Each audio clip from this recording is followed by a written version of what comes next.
क्या इतना ही है? नहीं, आहिस्ता आहिस्ता बच्चे खरामा खरामा आ रहे हैं। जो लोग बाद में आ रहे हैं उन्हें भी साथ बता दें कि वो अगर जितना आगे आके बैठ जाएंगे उतना अच्छा है, ताकि हम बगैर माइक के काम चला लें। आज अगर शदीद बारिश, तूफान, बिजलियां और ये सारे मामलात हुए हैं तो जो है, और ऊपर से एक है चैप्टर 5 जो कि रटे वाला है, और एक एनालिटिकल प्रोसीजर है जो वैसे दिल नहीं करता पढ़ने का। तो आज के दिन जो है ना जबर करके आना था। आज जो है ना कि वो अच्छा आज जाना है, चलें कोशिश करते हैं, हिम्मत करते हैं। तो बहरहाल आप लोग जबर करके आए, लेकिन वो शर्त पूरी नहीं हो सकी।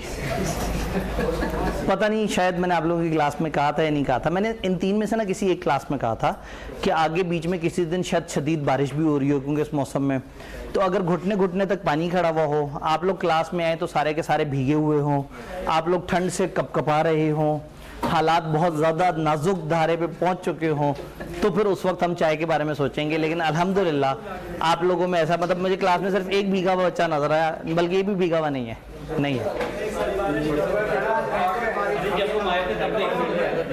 जब हम आए थे उस वक्त हम भीग चुके थे।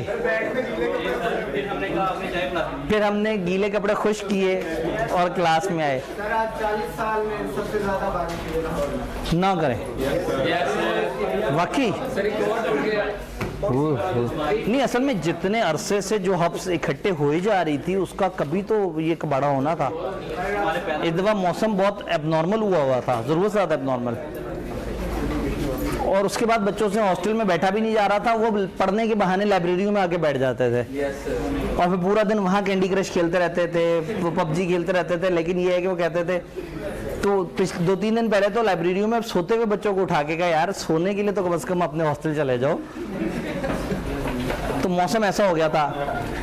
अच्छा, फिर उन शराइत में ये शर्त भी थी कि उस दिन बड़े थोड़े से बच्चे आ सके हों, लेकिन भाईजान बच्चे आए जा रहे हैं, तो ब्रेक नहीं लग रही, बच्चे पढ़ रहे हैं। इदारे के बारे में सोचें, इंसानियत के बारे में सोचें,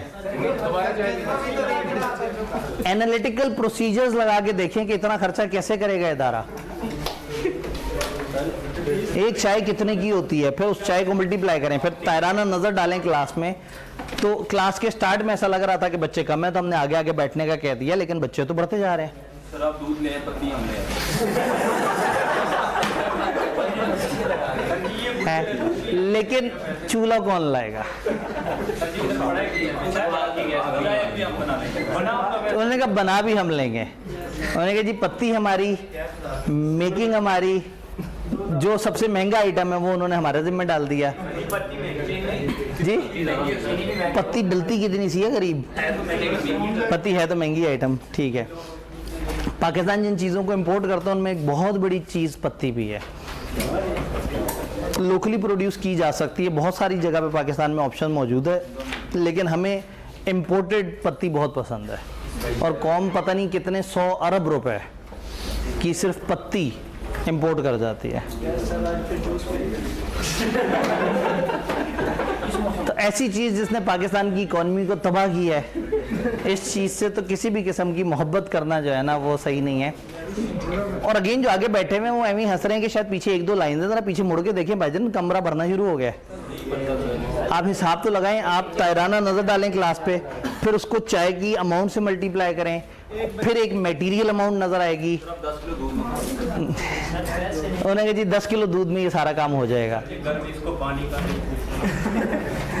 और 10 किलो दूध जो है वो 2000 रुपये में आ जाएगा पक्का?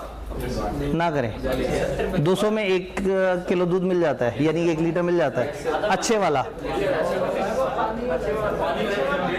अच्छा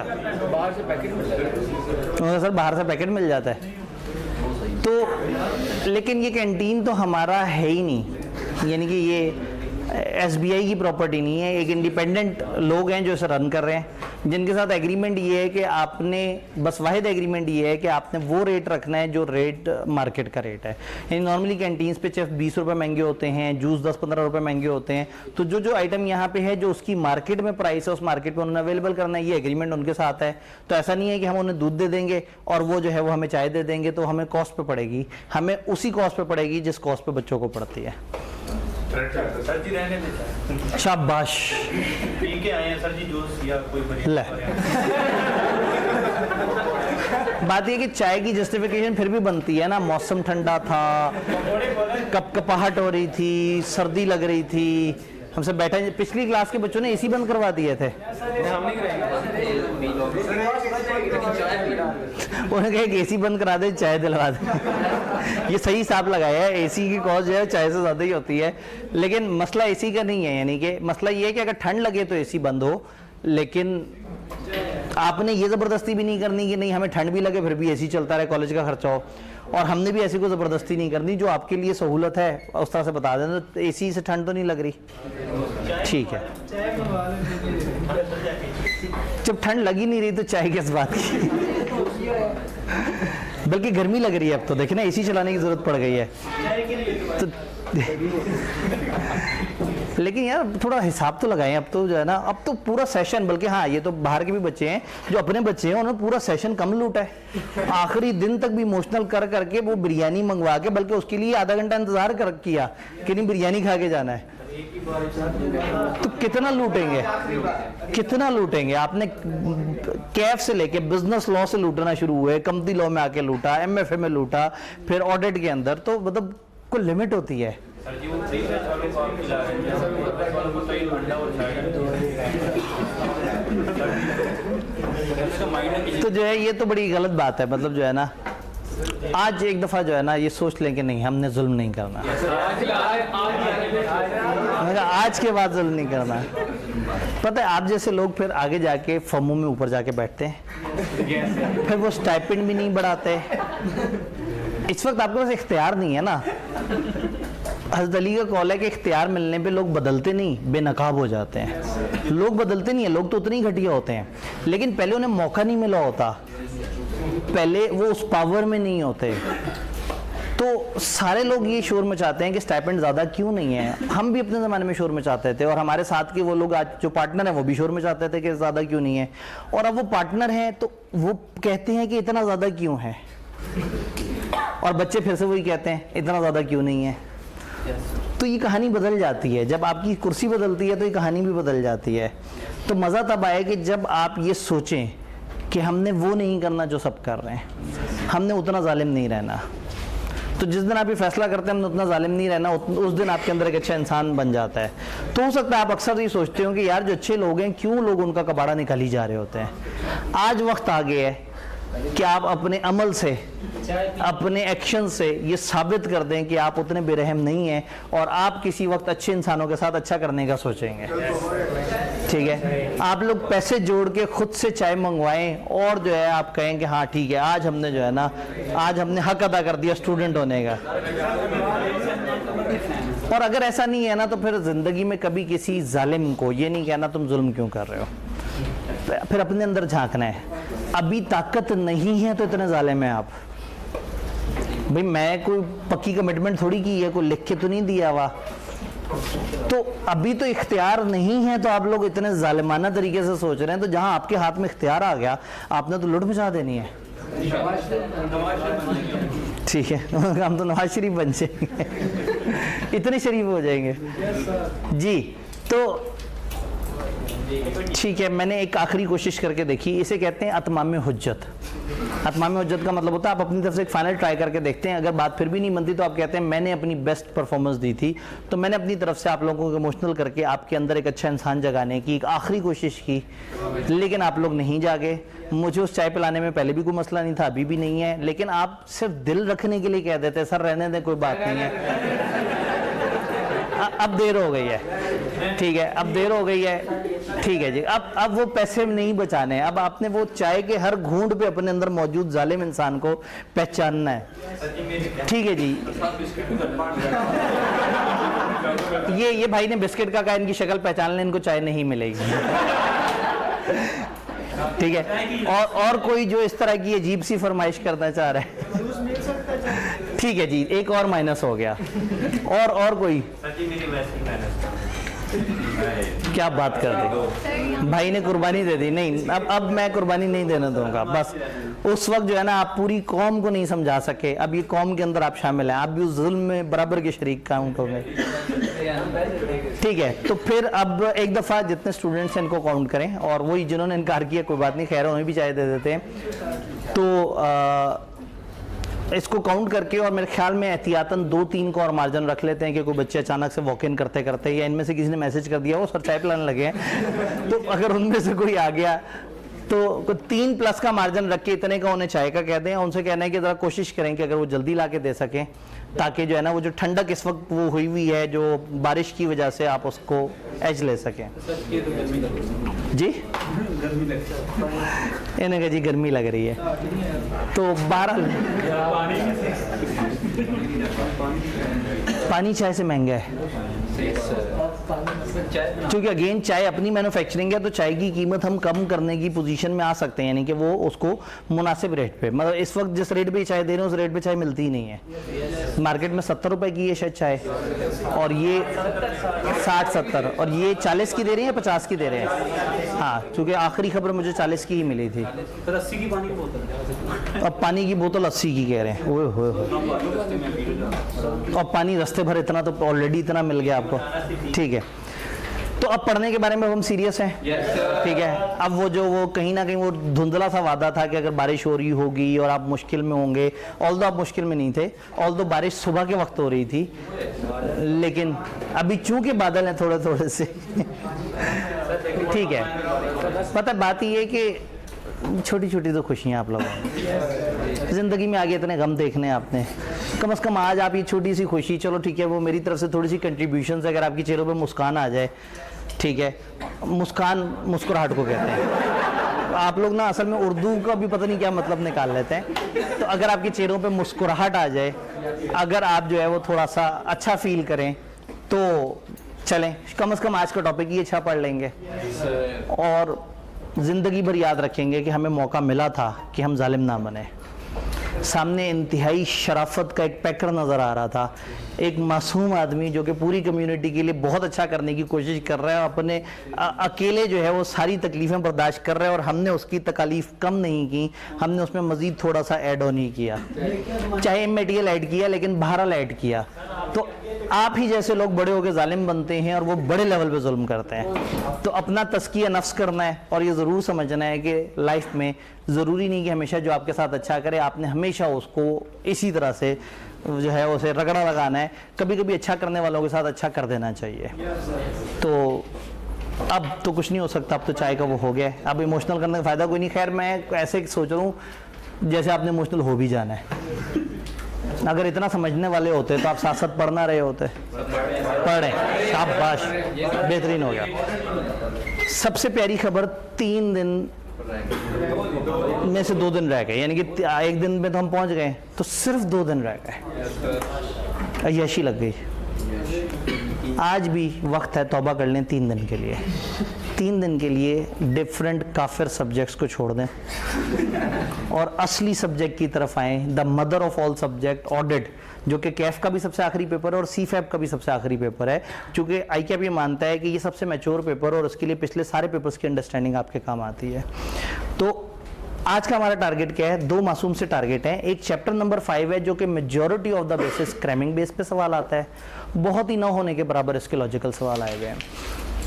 उसके अलावा दूसरा हमारा टारगेट है एनालिटिकल प्रोसीजर्स, चैप्टर 7 जो कि हमें बताता है कि आपने प्रोसीजर्स कैसे लगाने हैं, और चैप्टर 7 में एनालिटिकल प्रोसीजर के ऊपर डिस्कशन है, प्रोसीजर कैसे बनाने हैं उसके ऊपर हमारी डिबेट हो चुकी है।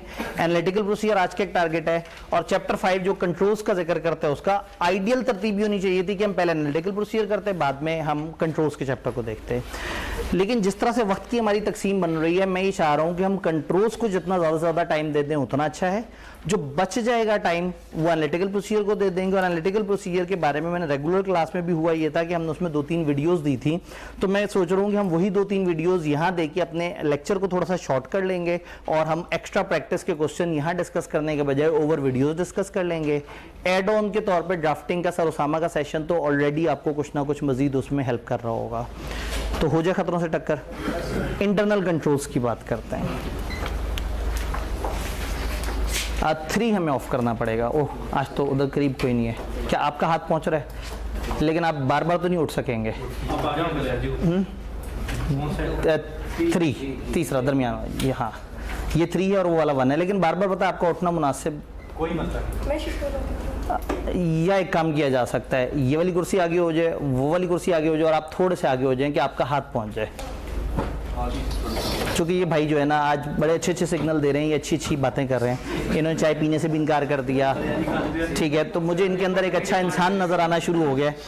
नहीं, आप थोड़ा और करीब भी हो सकते हैं ताकि आपको बार बार उठना ना पड़े, मकसद ये है। ये कुर्सियाँ और आगे हो सकती हैं, भाई परिवार भी मिलना चाहिए। ठीक है ना, जो अच्छे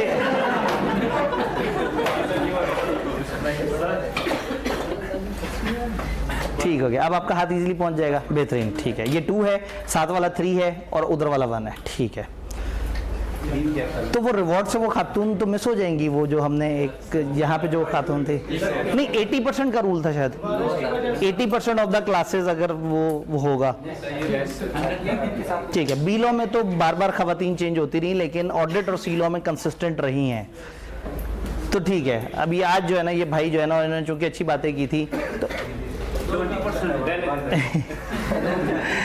इनके लिए जो है ना अलग से मैं हाफ रोल भी वो कर लेंगे। भाई जब चाय आए ना तो आपने एक अलग बिस्किट का हाफ रोल जो है ना उन्हें कहना है, वो ये वाले भाई को मिलेगा और सबके सामने मिलेगा, ताकि जो है ना बाकियों को थोड़ा, तो देखे ना, जब मैं आपसे कह रहा हूँ कि अच्छे लोगों के साथ अच्छा करें और आप अच्छा नहीं कर रहे, तो मैं तो कम से कम अच्छे बंदे के साथ अच्छा करूँ ना। कोई एग्जाम्पल इसका मतलब है कि ये इतना सा अच्छा नहीं होता, जिसने कहा ये अच्छा नहीं है उसकी चाय माइनस कर देते हैं ताकि जो है ना, वो वैसे कह रहा था कि वो चाय छोड़ के ब्रेन में मांग रहा था, वो अच्छा हो गया। चाय कैंसिल कर दो, सर ये जलता है। वो मजाक में कह रहा था, उसे पूछो, उसके चेहरे पे लिखा तो मजाक कर रहा है। चलें जी, इंटरनल कंट्रोल्स, वो चेक एंड बैलेंस, वो तरीके। अच्छा, जो लोग पीछे बैठे हैं थोड़ा सा आगे आ सकते हैं, आगे कुछ ना कुछ दरमियान में गुंजाइश है। तो आज हम फिर माइक यूज नहीं कर रहे कि चलो मौसम सपोर्ट कर रहा है, पंखे नहीं चल रहे, तो फिर जरा अच्छा माइक की वो बार बार जो डिस्टॉर्शन होती है उससे बच के हम चीज़ों को लेके चलें। इंटरनल कंट्रोल किसे कहते हैं? वो सारे चेक एंड बैलेंसेस, वो सारे पॉलिसीज, वो सारे प्रोसीजर्स जिसके थ्रू इदारा अपने ऑब्जेक्टिव्स को मीट करता है उसको कहते हैं इंटरनल कंट्रोल। ऑब्जेक्टिव्स किसे कहते हैं? इदारे के, एक इदारे के मकसद क्या है, एक इदारे के गोल्स क्या हैं। तो फॉर एग्जांपल एक फुटबॉल टीम है और उस फुटबॉल टीम का ऑब्जेक्टिव है कि हमने ये मैच लाजमी जीतना है, तो उनके इंटरनल कंट्रोल्स ये होंगे कि वो कॉम्पिटेंट प्लेयर्स को टीम में डालेंगे, उनकी अच्छी ट्रेनिंग करवाएंगे, उनको मैच से पहले एक रेस्ट देंगे, कोशिश करेंगे कि रात के वक्त जो है वो पीने पिलाने के चक्कर में कहीं बहुत ज़्यादा पानी पी जाएं, कहीं बहुत ज़्यादा लस्सी पी जाएं और उसके बाद मैच में अच्छा परफॉर्म ना करें। तो वो भी चेक एंड बैलेंस उनके होंगे कि वो अपनी टीम को एथिकली देखें कि उससे पहले मैच से पहले वो तैयार हैं या नहीं। अगर एक कॉलेज के ऑब्जेक्टिव की बात करें तो हमारा ऑब्जेक्टिव ये है कि आप लोग अच्छी तैयारी के साथ पेपर में जाएं। तो हमारे इंटरनल कंट्रोल्स क्या होंगे? अच्छे टीचर्स होने चाहिए, अच्छा टाइम टेबल हो जो आपको सपोर्ट कर रहा हो, डेली बेसिस पे टीचर जो है अपने हिस्से का काम करे, वीकली बेसिस पे आप लोगों से टेस्ट ले, पीरियोडिक बेसिस पे दरमियान में आपकी राइटिंग की प्रैक्टिस करवाई जाए, सेशन जब दरमियान में पहुंचे तो आपसे एक मिड टर्म लिया जाए, सेशन के एंड तक कुछ और टेस्ट लिए जाएं, सेशन एंड हो तो आपको चूंकि चीज़ें कुछ भूल गई होंगी तो 12-13 दिन की एक तगड़ी सी रिविजन क्लास हो, फिर उस रिविजन क्लास में फिर से टेस्ट हो और रिविजन क्लास खत्म होने के 2 हफ्ते बाद फाइनल मॉक हो जिसमें पूरा एग्जाम हो। तो ये सारी जो हमारी हरकतें हैं ये हमारे इंटरनल कंट्रोल्स हैं। कभी आपने गौर से अगर देखो तो हमारे फ्रेमवर्क में बहुत सारी एक्टिविटीज़ होती हैं, क्योंकि आप साथ साथ वो अवेल कर रहे होते हैं तो आपको अंदाज़ा नहीं होता, लेकिन हमने उसको बड़े दिल से प्लान किया होता है कि हम एक ऐसा पैकेज बना के दें जिसमें जो पास होने का इरादा रखता है वो मिस ना हो जाए, जो इरादा नहीं रखता मैं उसका कुछ नहीं कर सकता। इंटरनल कंट्रोल जितने मर्जी मजबूत हों, जिसकी नीयत ख़राब है वो उसका फ़ायदा नहीं उठा सकेगा। अदरवाइज इस तरह का फ्रेमवर्क बनाते हैं कि एक मुनासिब बच्चा भी कहीं ना कहीं अपनी तैयारी करते करते पेपर पास करने की पोजीशन में आ जाए। तो ये जो हमने जितनी भी एक्टिविटीज़ की ये भी हमारे इंटरनल कंट्रोल्स कहलाएंगे।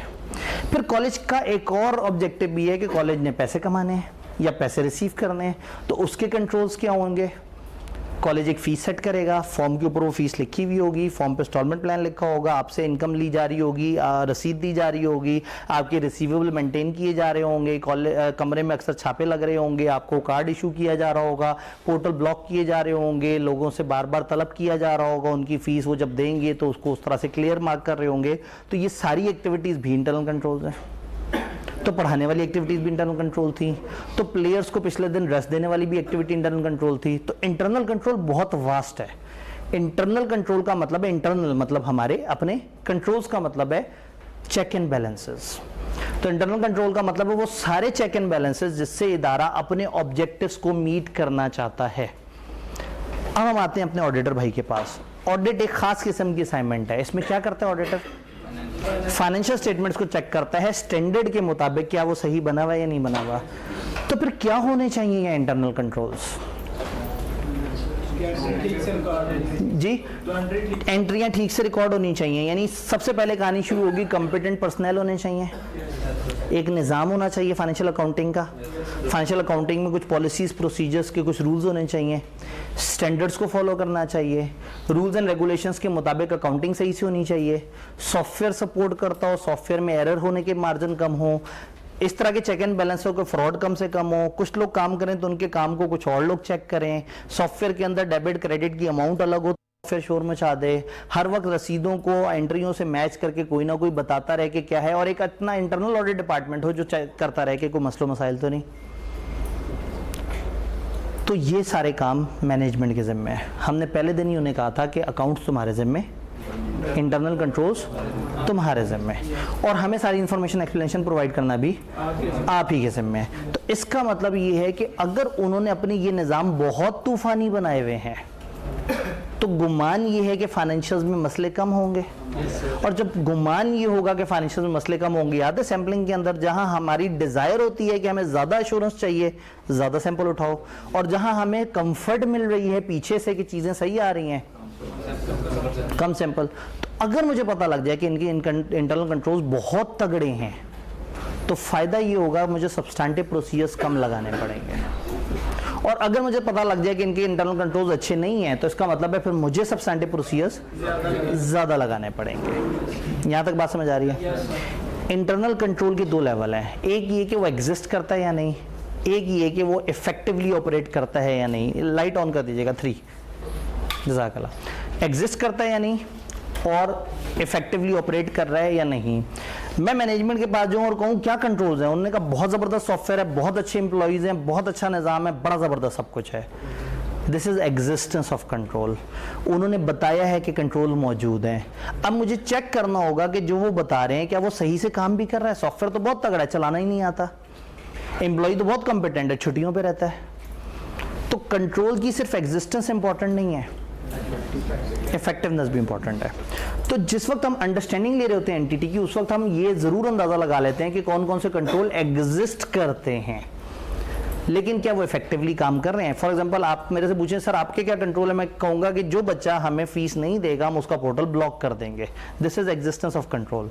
पता ये लगा कि 4 महीने तक तो किसी का पोर्टल ब्लॉक नहीं हुआ, तो इसका मतलब है वो इफेक्टिवली काम नहीं कर रहा। कहीं ना कहीं दिल में होता है कि बच्चा पढ़ रहा है, थोड़ी सी उससे कोताही हुई है, हम उसकी तालीम ना रोकें, लेकिन अब जो बिल्कुल जुलाई भी एंड हो जाए तो अब तो बस ही हो जाती है, फिर होता है यार थोड़ा सा तो भाई थोड़ा सा तो ख्याल करो। तो कहने का मतलब ये है कि कंट्रोल की मौजूदगी एक अलग चीज़ और कंट्रोल का सही काम करना अलग है। 3 फेजेस में ऑडिट होता है, risk assessment, test of control, substantive. Risk assessment में हम एग्जिस्टेंस ऑफ कंट्रोल को चेक कर लेते हैं। जब हम एंटिटी की अंडरस्टैंडिंग लेते हैं ना, रिस्क समझते हैं, तो उसी वक्त कंट्रोल्स की मौजूदगी को भी समझ लेते हैं। लेकिन वो कंट्रोल जो मौजूद है वो सही काम कर रहा है या नहीं कर रहा, वो टेस्ट ऑफ कंट्रोल में देखते हैं। तो असेसमेंट ऑफ कंट्रोल्स एग्जिस्टेंस के लिए होती है, लेकिन उस कंट्रोल के ऊपर फिर काम करना और ये देखना कि वो कंट्रोल सही से काम कर रहा है नहीं कर रहा, वो टेस्ट ऑफ कंट्रोल से पॉसिबल होता है। किताब से थोड़ा सा पूछते हैं, 3 प्रेस कर दीजिएगा, जज़ाकल्लाह। Internal control may be defined as process designed, put in place and maintained to provide assurance of reasonable level। एक इस तरह का प्रोसेस जो डिजाइंड है और आपने इन प्लेस किया हुआ है, ये जानने के लिए कि एक रीजनेबल एश्योरेंस मिल जाए कि ऑब्जेक्टिव्स ऑफ एंटिटी पूरे हुए या नहीं हुए। यानी किसी भी एंटिटी के ऑब्जेक्टिव्स पूरे होने के लिए जो जो तरीके किए जाते हैं वो सब क्या कहलाते हैं, internal control. Effectiveness internal control system depend कर रहा होगा फॉलोइंग फैक्टर पे, उसका डिजाइन यानी कि एग्जिस्टेंस कैसी है और उसकी प्रॉपर इंप्लीमेंटेशन यानी ऑपरेटिंग इफेक्टिवनेस कैसी है। तो आप पहले देखेंगे कंट्रोल एग्जिस्ट कर रहा है, अगर एग्जिस्ट नहीं कर रहा फिर तो बिल्कुल ही खत्म हो गया ना काम, फिर तो बहुत मसले होंगे। और अगर एग्जिस्ट कर रहा है लेकिन इफेक्टिवली काम नहीं कर रहा तो भी खतरा है। तो पहले समझेंगे मौजूद है या नहीं, और अगर मौजूद है तो चेक करेंगे तगड़ा है या नहीं। इससे क्या फायदा होता है? इससे फायदा ये होता है कि अगर ऑडिटर कंक्लूड करे कि सिस्टम ऑफ कंट्रोल वीक है, अगर उसे अंदाजा हो जाए कि ये तो अच्छा नहीं है और वो कंट्रोल पे रिलाई नहीं कर सकता, तो फिर वो क्या करेगा? एक्सटेंसिव सब्सटैंटिव प्रोसीजर लगाएगा। लेकिन अगर ऑडिटर जज करे कि इंटरनल कंट्रोल स्ट्रांग है, अगर उसे एग्जिस्टेंस के वक्त ऐसा लगे कि ये स्ट्रांग है, तो तसल्ली करेगा। He would perform test of control to verify that, और फिर कुछ सब्सटैंटिव प्रोसीजर लगाएगा ट्रांजैक्शन एंड बैलेंसेस के ऊपर। यानी कि अगर उसे लगे कि कंट्रोल स्ट्रांग है तो वो चेक करेगा, और अगर चेक करने पे भी स्ट्रांग पाए गए तब क्या होगा? थोड़े से प्रोसीजर, कम प्रोसीजर से काम चल जाएगा। तो अगर आपको वीक लग रहे हो शुरू में ही एग्जिस्टेंस के वक्त, तो डायरेक्ट सब्सटैंटिव प्रोसीजर्स पे चले जाएं। अगर शुरू में स्ट्रांग लग रहे हो और चेक करने के बाद भी स्ट्रांग है तो कम सब्सटैंटिव प्रोसीजर। शुरू में स्ट्रांग लगे, चेक किया लेकिन वीक निकले, तो फिर ज्यादा सब्सटैंटिव प्रोसीजर्स। तो सब्सटैंटिव प्रोसीजर्स कम हो सकते हैं अगर कंट्रोल्स मजबूत हो। तो चालाक ऑडिटर बजाय इसके कि पहले सब्सटैंटिव प्रोसीजर में छलांग मार दे, कंट्रोल्स को समझता है, और अगर कंट्रोल्स कंफर्टेबल हो और उसे लगे कि इस इदारे में गलतियों के चांसेस कम हैं, तो कम मेहनत से भी वो उतनी ही एश्योरेंस ले लेता है। ये बात समझ आ रही है? जब हम कंट्रोल्स की बात करते हैं तो इंटरनल कंट्रोल, खाली अब इंटरनल कंट्रोल हमने नहीं पढ़ना, हमने पढ़ना है इंटरनल कंट्रोल सिस्टम के बारे में। इंटरनल कंट्रोल सिस्टम मजमूआ है 5 चीज़ों का, जिनमें से कोई भी पढ़ी नहीं जा रही। ठीक है, पढ़ी जा रही है। अच्छा चलो, कमाल है। असल में ये सफ़ेद इस पे प्रोजेक्टर पे दिखाने के लिए इसको पहले ब्लैक एंड वाइट करता हूँ, फिर इस इंक को मोटा करता हूँ कि ज़रा इसकी विजिबिलिटी बेहतर हो, तो जो है ना, वरना असल वाली डायग्राम फिर भी थोड़ी सी बहुत पढ़ी जाती थी जब क्लास में देखी थी। तो खैर, इंटरनल कंट्रोल सिस्टम, अब आप इंटरनल कंट्रोल की बात नहीं कर रहे, आप एक पूरे निज़ाम की बात कर रहे हैं। उस निज़ाम में है 5 चीज़ें। माहौल कैसा है कंट्रोल्स का, कंट्रोल्स कैसे हैं, वो इंफॉर्मेशन सिस्टम कैसा है जिसमें कंट्रोल्स काम कर रहे हैं, एंटिटी का रिस्क असेसमेंट का निज़ाम कैसा है, और एंटिटी की मॉनिटरिंग किस तरह से। अगर मेरे से क्विक बात पूछेंगे तो मैं एक एक करके अगर बताऊं तो कंट्रोल एनवायरनमेंट का मतलब है वो माहौल कैसा है जिसमें कंट्रोल्स काम कर रहे हैं, वो एनवायरनमेंट क्या है, वो सिचुएशन क्या डेवलप हुई हुई है, हालात किस तरह के हैं कि कंट्रोल्स मजबूत हैं या नहीं। देन कंट्रोल एक्टिविटीज, असल जिसको आज तक हम इंटरनल कंट्रोल बोलते आए हैं, वो कंट्रोल कि असल कंट्रोल्स क्या हैं, इन सब पे एक एक करके डिटेल डिस्कशन करेंगे। फिर इंफॉर्मेशन सिस्टम, जिस सिस्टम में वो रिकॉर्ड हो रहा है, क्या वो कागजी सिस्टम है, क्या वो किताबी सिस्टम है, या वो वो आईटी सिस्टम है, क्या वो इलेक्ट्रॉनिक है, या वो मैनुअल सिस्टम है। जिस सिस्टम में चीज़ें रिकॉर्ड हो रही हैं वो सिस्टम मजबूत कितना है, अच्छा कितना है। जितना अच्छा इंफॉर्मेशन सिस्टम होगा उतनी अच्छी रिकॉर्डिंग होगी, जितना कमज़ोर इंफॉर्मेशन सिस्टम होगा उतनी हल्की रिकॉर्डिंग होगी। इन सब पे डिटेल से बात होगी। फिर रिस्क असेसमेंट का निज़ाम, क्या इदारे वालों को रिस्क समझ आता है, क्या इदारे वाले साथ साथ समझते हैं कि कौन कौन से रिस्क पे मुझे कौन कौन से कंट्रोल्स लगाने चाहिए। एंड फाइनली, क्या उनका मॉनिटरिंग का निज़ाम है, क्या चेक एंड बैलेंस का निज़ाम है, क्या उनका ऐसा इंटरनल निज़ाम है जो चेक करे कि पिछले चारों कंपोनेंट सही काम कर रहे हैं या नहीं कर रहे। तो 5 चीज़ों को मिलके इंटरनल कंट्रोल सिस्टम कहते हैं। ओवरऑल फील कैसी है, कंट्रोल्स कैसे हैं, निज़ाम जिसके अंदर रिकॉर्ड हो रहा है वो कैसा है, रिस्क असेसमेंट करते हैं या नहीं करते, और मॉनिटरिंग करते हैं या नहीं करते। ये ओवरऑल मैप है, लेकिन हम एक एक करके के ऊपर डिस्कशन करेंगे। इन 5 पे control environment, risk assessment, information system, control activity, और सबसे पहली बात होगी कंट्रोल एनवायरनमेंट पे। माहौल कैसा है, माहौल बड़ा इंपॉर्टेंट होता है। फॉर एग्जांपल, कॉलेज में जब बच्चे आए तो हर बच्चा दूसरे से कहे यार ये ना बड़े जालिम लोग हैं, अगर एक भी दिन फीस लेट हुई ना इन्होंने पोर्टल बंद कर देना है। हर आने वाला ना जो बच्चा, उसको पहले वाले बच्चे बताएं कि भाईजान ये लोग असूलों के बड़े पक्के हैं, बड़े सख्त हैं। एक निज़ाम सा बना हुआ है, एक फील सी है कि यहाँ कंट्रोल्स की तो अजारादारी है। ऐसी जगह जहाँ सबको ये खौफ होगा तो बच्चा अपनी ड्यू डेट आगे होने नहीं देगा। और एक ऐसी जगह, ये ऐसी क्या है, ऐसी ही जगह जहाँ एक बच्चा आता है वो कहता है यार वो मैं पहले किसी और कॉलेज में होता था, वो तो फ़ौरन से ब्लॉक कर देते थे पोर्टल, इनका क्या माहौल है। उसने क्या बात करते हैं यार, शरीफ लोग हैं। ठीक है, अब शरीफ क्या बेवकूफ़ लोग हैं, बिज़नेस करना इन्हें आता ही नहीं है, खामखा बच्चों के बारे में सोचते रहते हैं। तो 1-1.5 महीने तक तो फीस ऊपर हो जाए चल जाता है, यहाँ खैर है।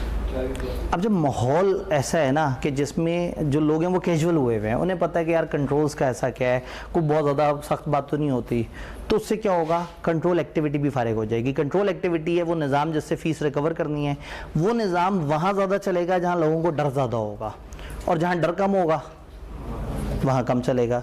यही पाकिस्तानी दूसरे मुल्कों में जाते हैं तो वहाँ बिल्कुल सुधर जाते हैं। यही पाकिस्तानी जब पाकिस्तान आते हैं तो बिल्कुल उजड़ जाते हैं। फ़र्क क्या है, वहाँ एक निज़ाम है, वहाँ एक फ़ील है, डर है कि अगर मैंने गाड़ी का शीशा खोल के वहाँ से मैंने चिप्स का रैपर बाहर फेंका तो मुझे पता नहीं कितने का फ़ाइन हो जाएगा। शायद वो रूल पाकिस्तान में भी हो कि फ़ाइन हो जाएगा, और वहाँ पे भी है, लेकिन वहाँ एक इन्वायरमेंट है, उस इन्वायरमेंट से लोग डरे हुए हैं। तो जहाँ जैसी इन्वायरमेंट होती है वहाँ वैसे कंट्रोल्स काम करते हैं। जिधर लूज इन्वायरमेंट होगी वहाँ कंट्रोल भी कमज़ोर पड़ जाएंगे, जहाँ स्ट्रॉन्ग स्ट्रिक्ट इन्वायरमेंट होगी वहाँ कंट्रोल्स अच्छे काम करेंगे। तो जिस एंटिटी का आप ऑडिट करने आए हैं वहाँ निज़ाम कैसा है, ऊपर वाले इन्वॉल्व कितना होते हैं, बार बार नीचे वालों से पूछते कितना है, चेक एंड बैलेंस कितना रखा हुआ है, बार बार कमिटमेंट की बातें करते हैं या नहीं करते, क्वालिटी की बातें करते हैं नहीं करते, ये काम होगा या नहीं होगा। आप ये देखें, अब वही वाली बात है, हमारे कंट्रोल इन्वायरमेंट या माहौल जो बना हुआ है वो फीस कलेक्ट करने के लिए तो शायद बहुत कमज़ोर है, लेकिन पढ़ाने के मामले में तो स्ट्रांग है। तो यहाँ एक टीचर जो कि किसी भी और कॉलेज में होता और कभी भी मूड आता तो 1-2 हफ्ते की छुट्टी कर लेता, यहाँ वो सोचेगा भी नहीं, क्योंकि माहौल ही ऐसा बना हुआ है कि हर टीचर पागल हुआ हुआ है, जज्बाती हुआ हुआ है, पढ़ाया जा रहा है, पढ़ाया जा रहा है, पढ़ाया जा रहा है। जैसे मैं अक्सर कहता हूँ कि अगर आपको याद पड़ता हो कि कभी आप क्लास लेने आए और मैं छुट्टी पे था, और मैं अक्सर इस चीज़ पे अल्लाह का शुक्र अदा करता हूँ, पिछले 17 साल में मैंने 17 दिन छुट्टी नहीं की। तो अगर इस तरह का एक माहौल बना हुआ होगा और सब बच्चों को पता होगा टीचर तो पागल है, वो आ जाता है पढ़ाने के लिए, तो उस दिन आंधी बारिश तूफान होगा, सबको होगा नहीं भाई जुनूनी आदमी उसने क्लास पढ़ा देनी है। जब माहौल बना हुआ होगा ना तो सारे के सारे सीरियस हुए हुए होंगे, और जहाँ माहौल नहीं होगा, पता होगा यार हल्का फुल्का कुछ भी वो हो, नज़ला ज़ुकाम हो टीचर को, वो छुट्टी कर लेगा, हल्का सा भी को मौसम ख़राब हो, तो जब माहौल इस तरह का बना हुआ होगा तो फिर आप घर से निकलते हुए भी सोचेंगे रहने ही देते हैं कॉलेज, पता लग के पता तो यही लगना है कि छुट्टी है। इन्वायरमेंट बहुत इंपॉर्टेंट है, माहौल क्या बनाया हुआ है। तो अगर मैं बहुत ज़्यादा फोकस करूँगी नहीं जी हमने पढ़ना है, हमने हर दिन काम करना है, हर अगले दिन रिकैप दिया जा रहा हो, पढ़ाई की जा रही हो, फोकस किया जा रहा हो, तो जब एक इन्वायरमेंट मेरी तरफ से आया हुआ होगा तो ऑटोमेटिकली आप लोगों का भी दिल करना शुरू कर देगा कि हम भी साथ साथ पढ़ें। तो इन्वायरमेंट बड़ा इंपॉर्टेंट है। तो ये देखना है कि इस इदारे में इन्वायरमेंट कैसा है। इन्वायरमेंट किससे बनता है? मैनेजमेंट की फ़िलासफ़ी से। इन्वायरमेंट बनता है उनके इन्वॉल्व होने से। इन्वायरमेंट बनता है कि वो बार बार कितना कमिटेड हैं, यानी कि हम लोग हर वक्त अगर कह रहे हो कि बस हमारे बच्चों को पास होना चाहिए, हमने बच्चों को इतनी मेहनत करानी कि पास हो जाएं, जब ये आवाज़ ही हर तरफ ये है कि बच्चों को पास होना चाहिए, जब माहौल ही ये है कि पास होना चाहिए, तो हर तरफ बिजलियां कड़कती नजर आ रही होंगी।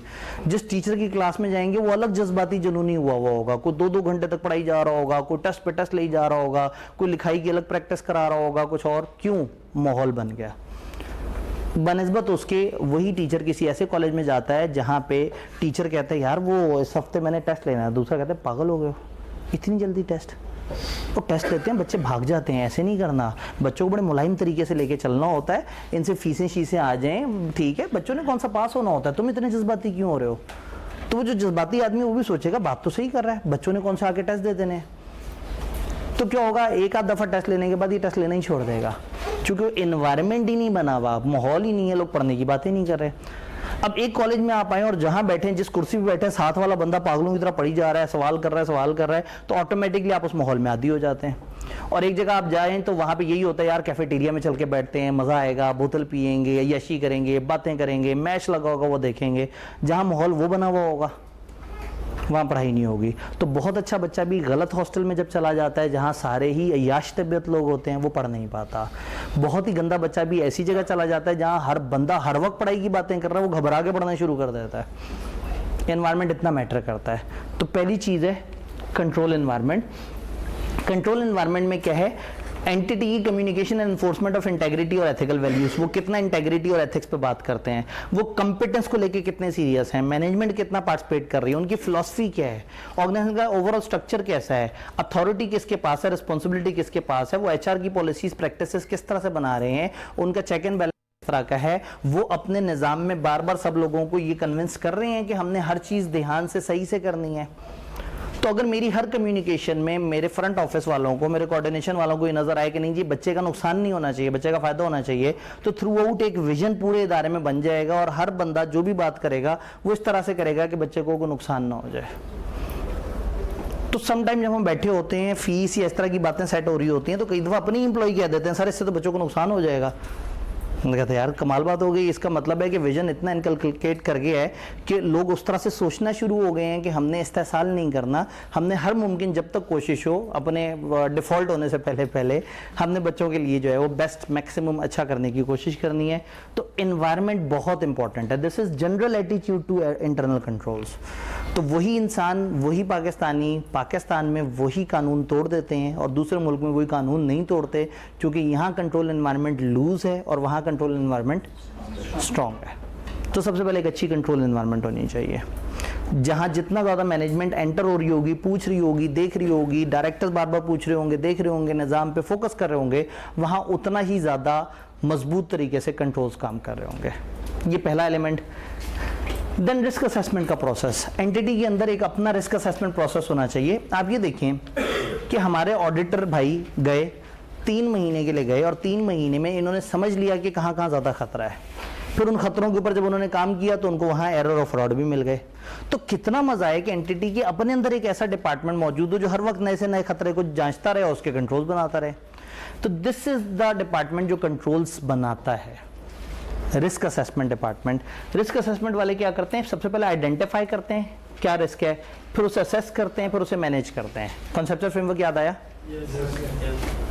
रिस्क आइडेंटिफाई करें, इवेल्युएट करें, सेफगार्ड्स अप्लाई करें।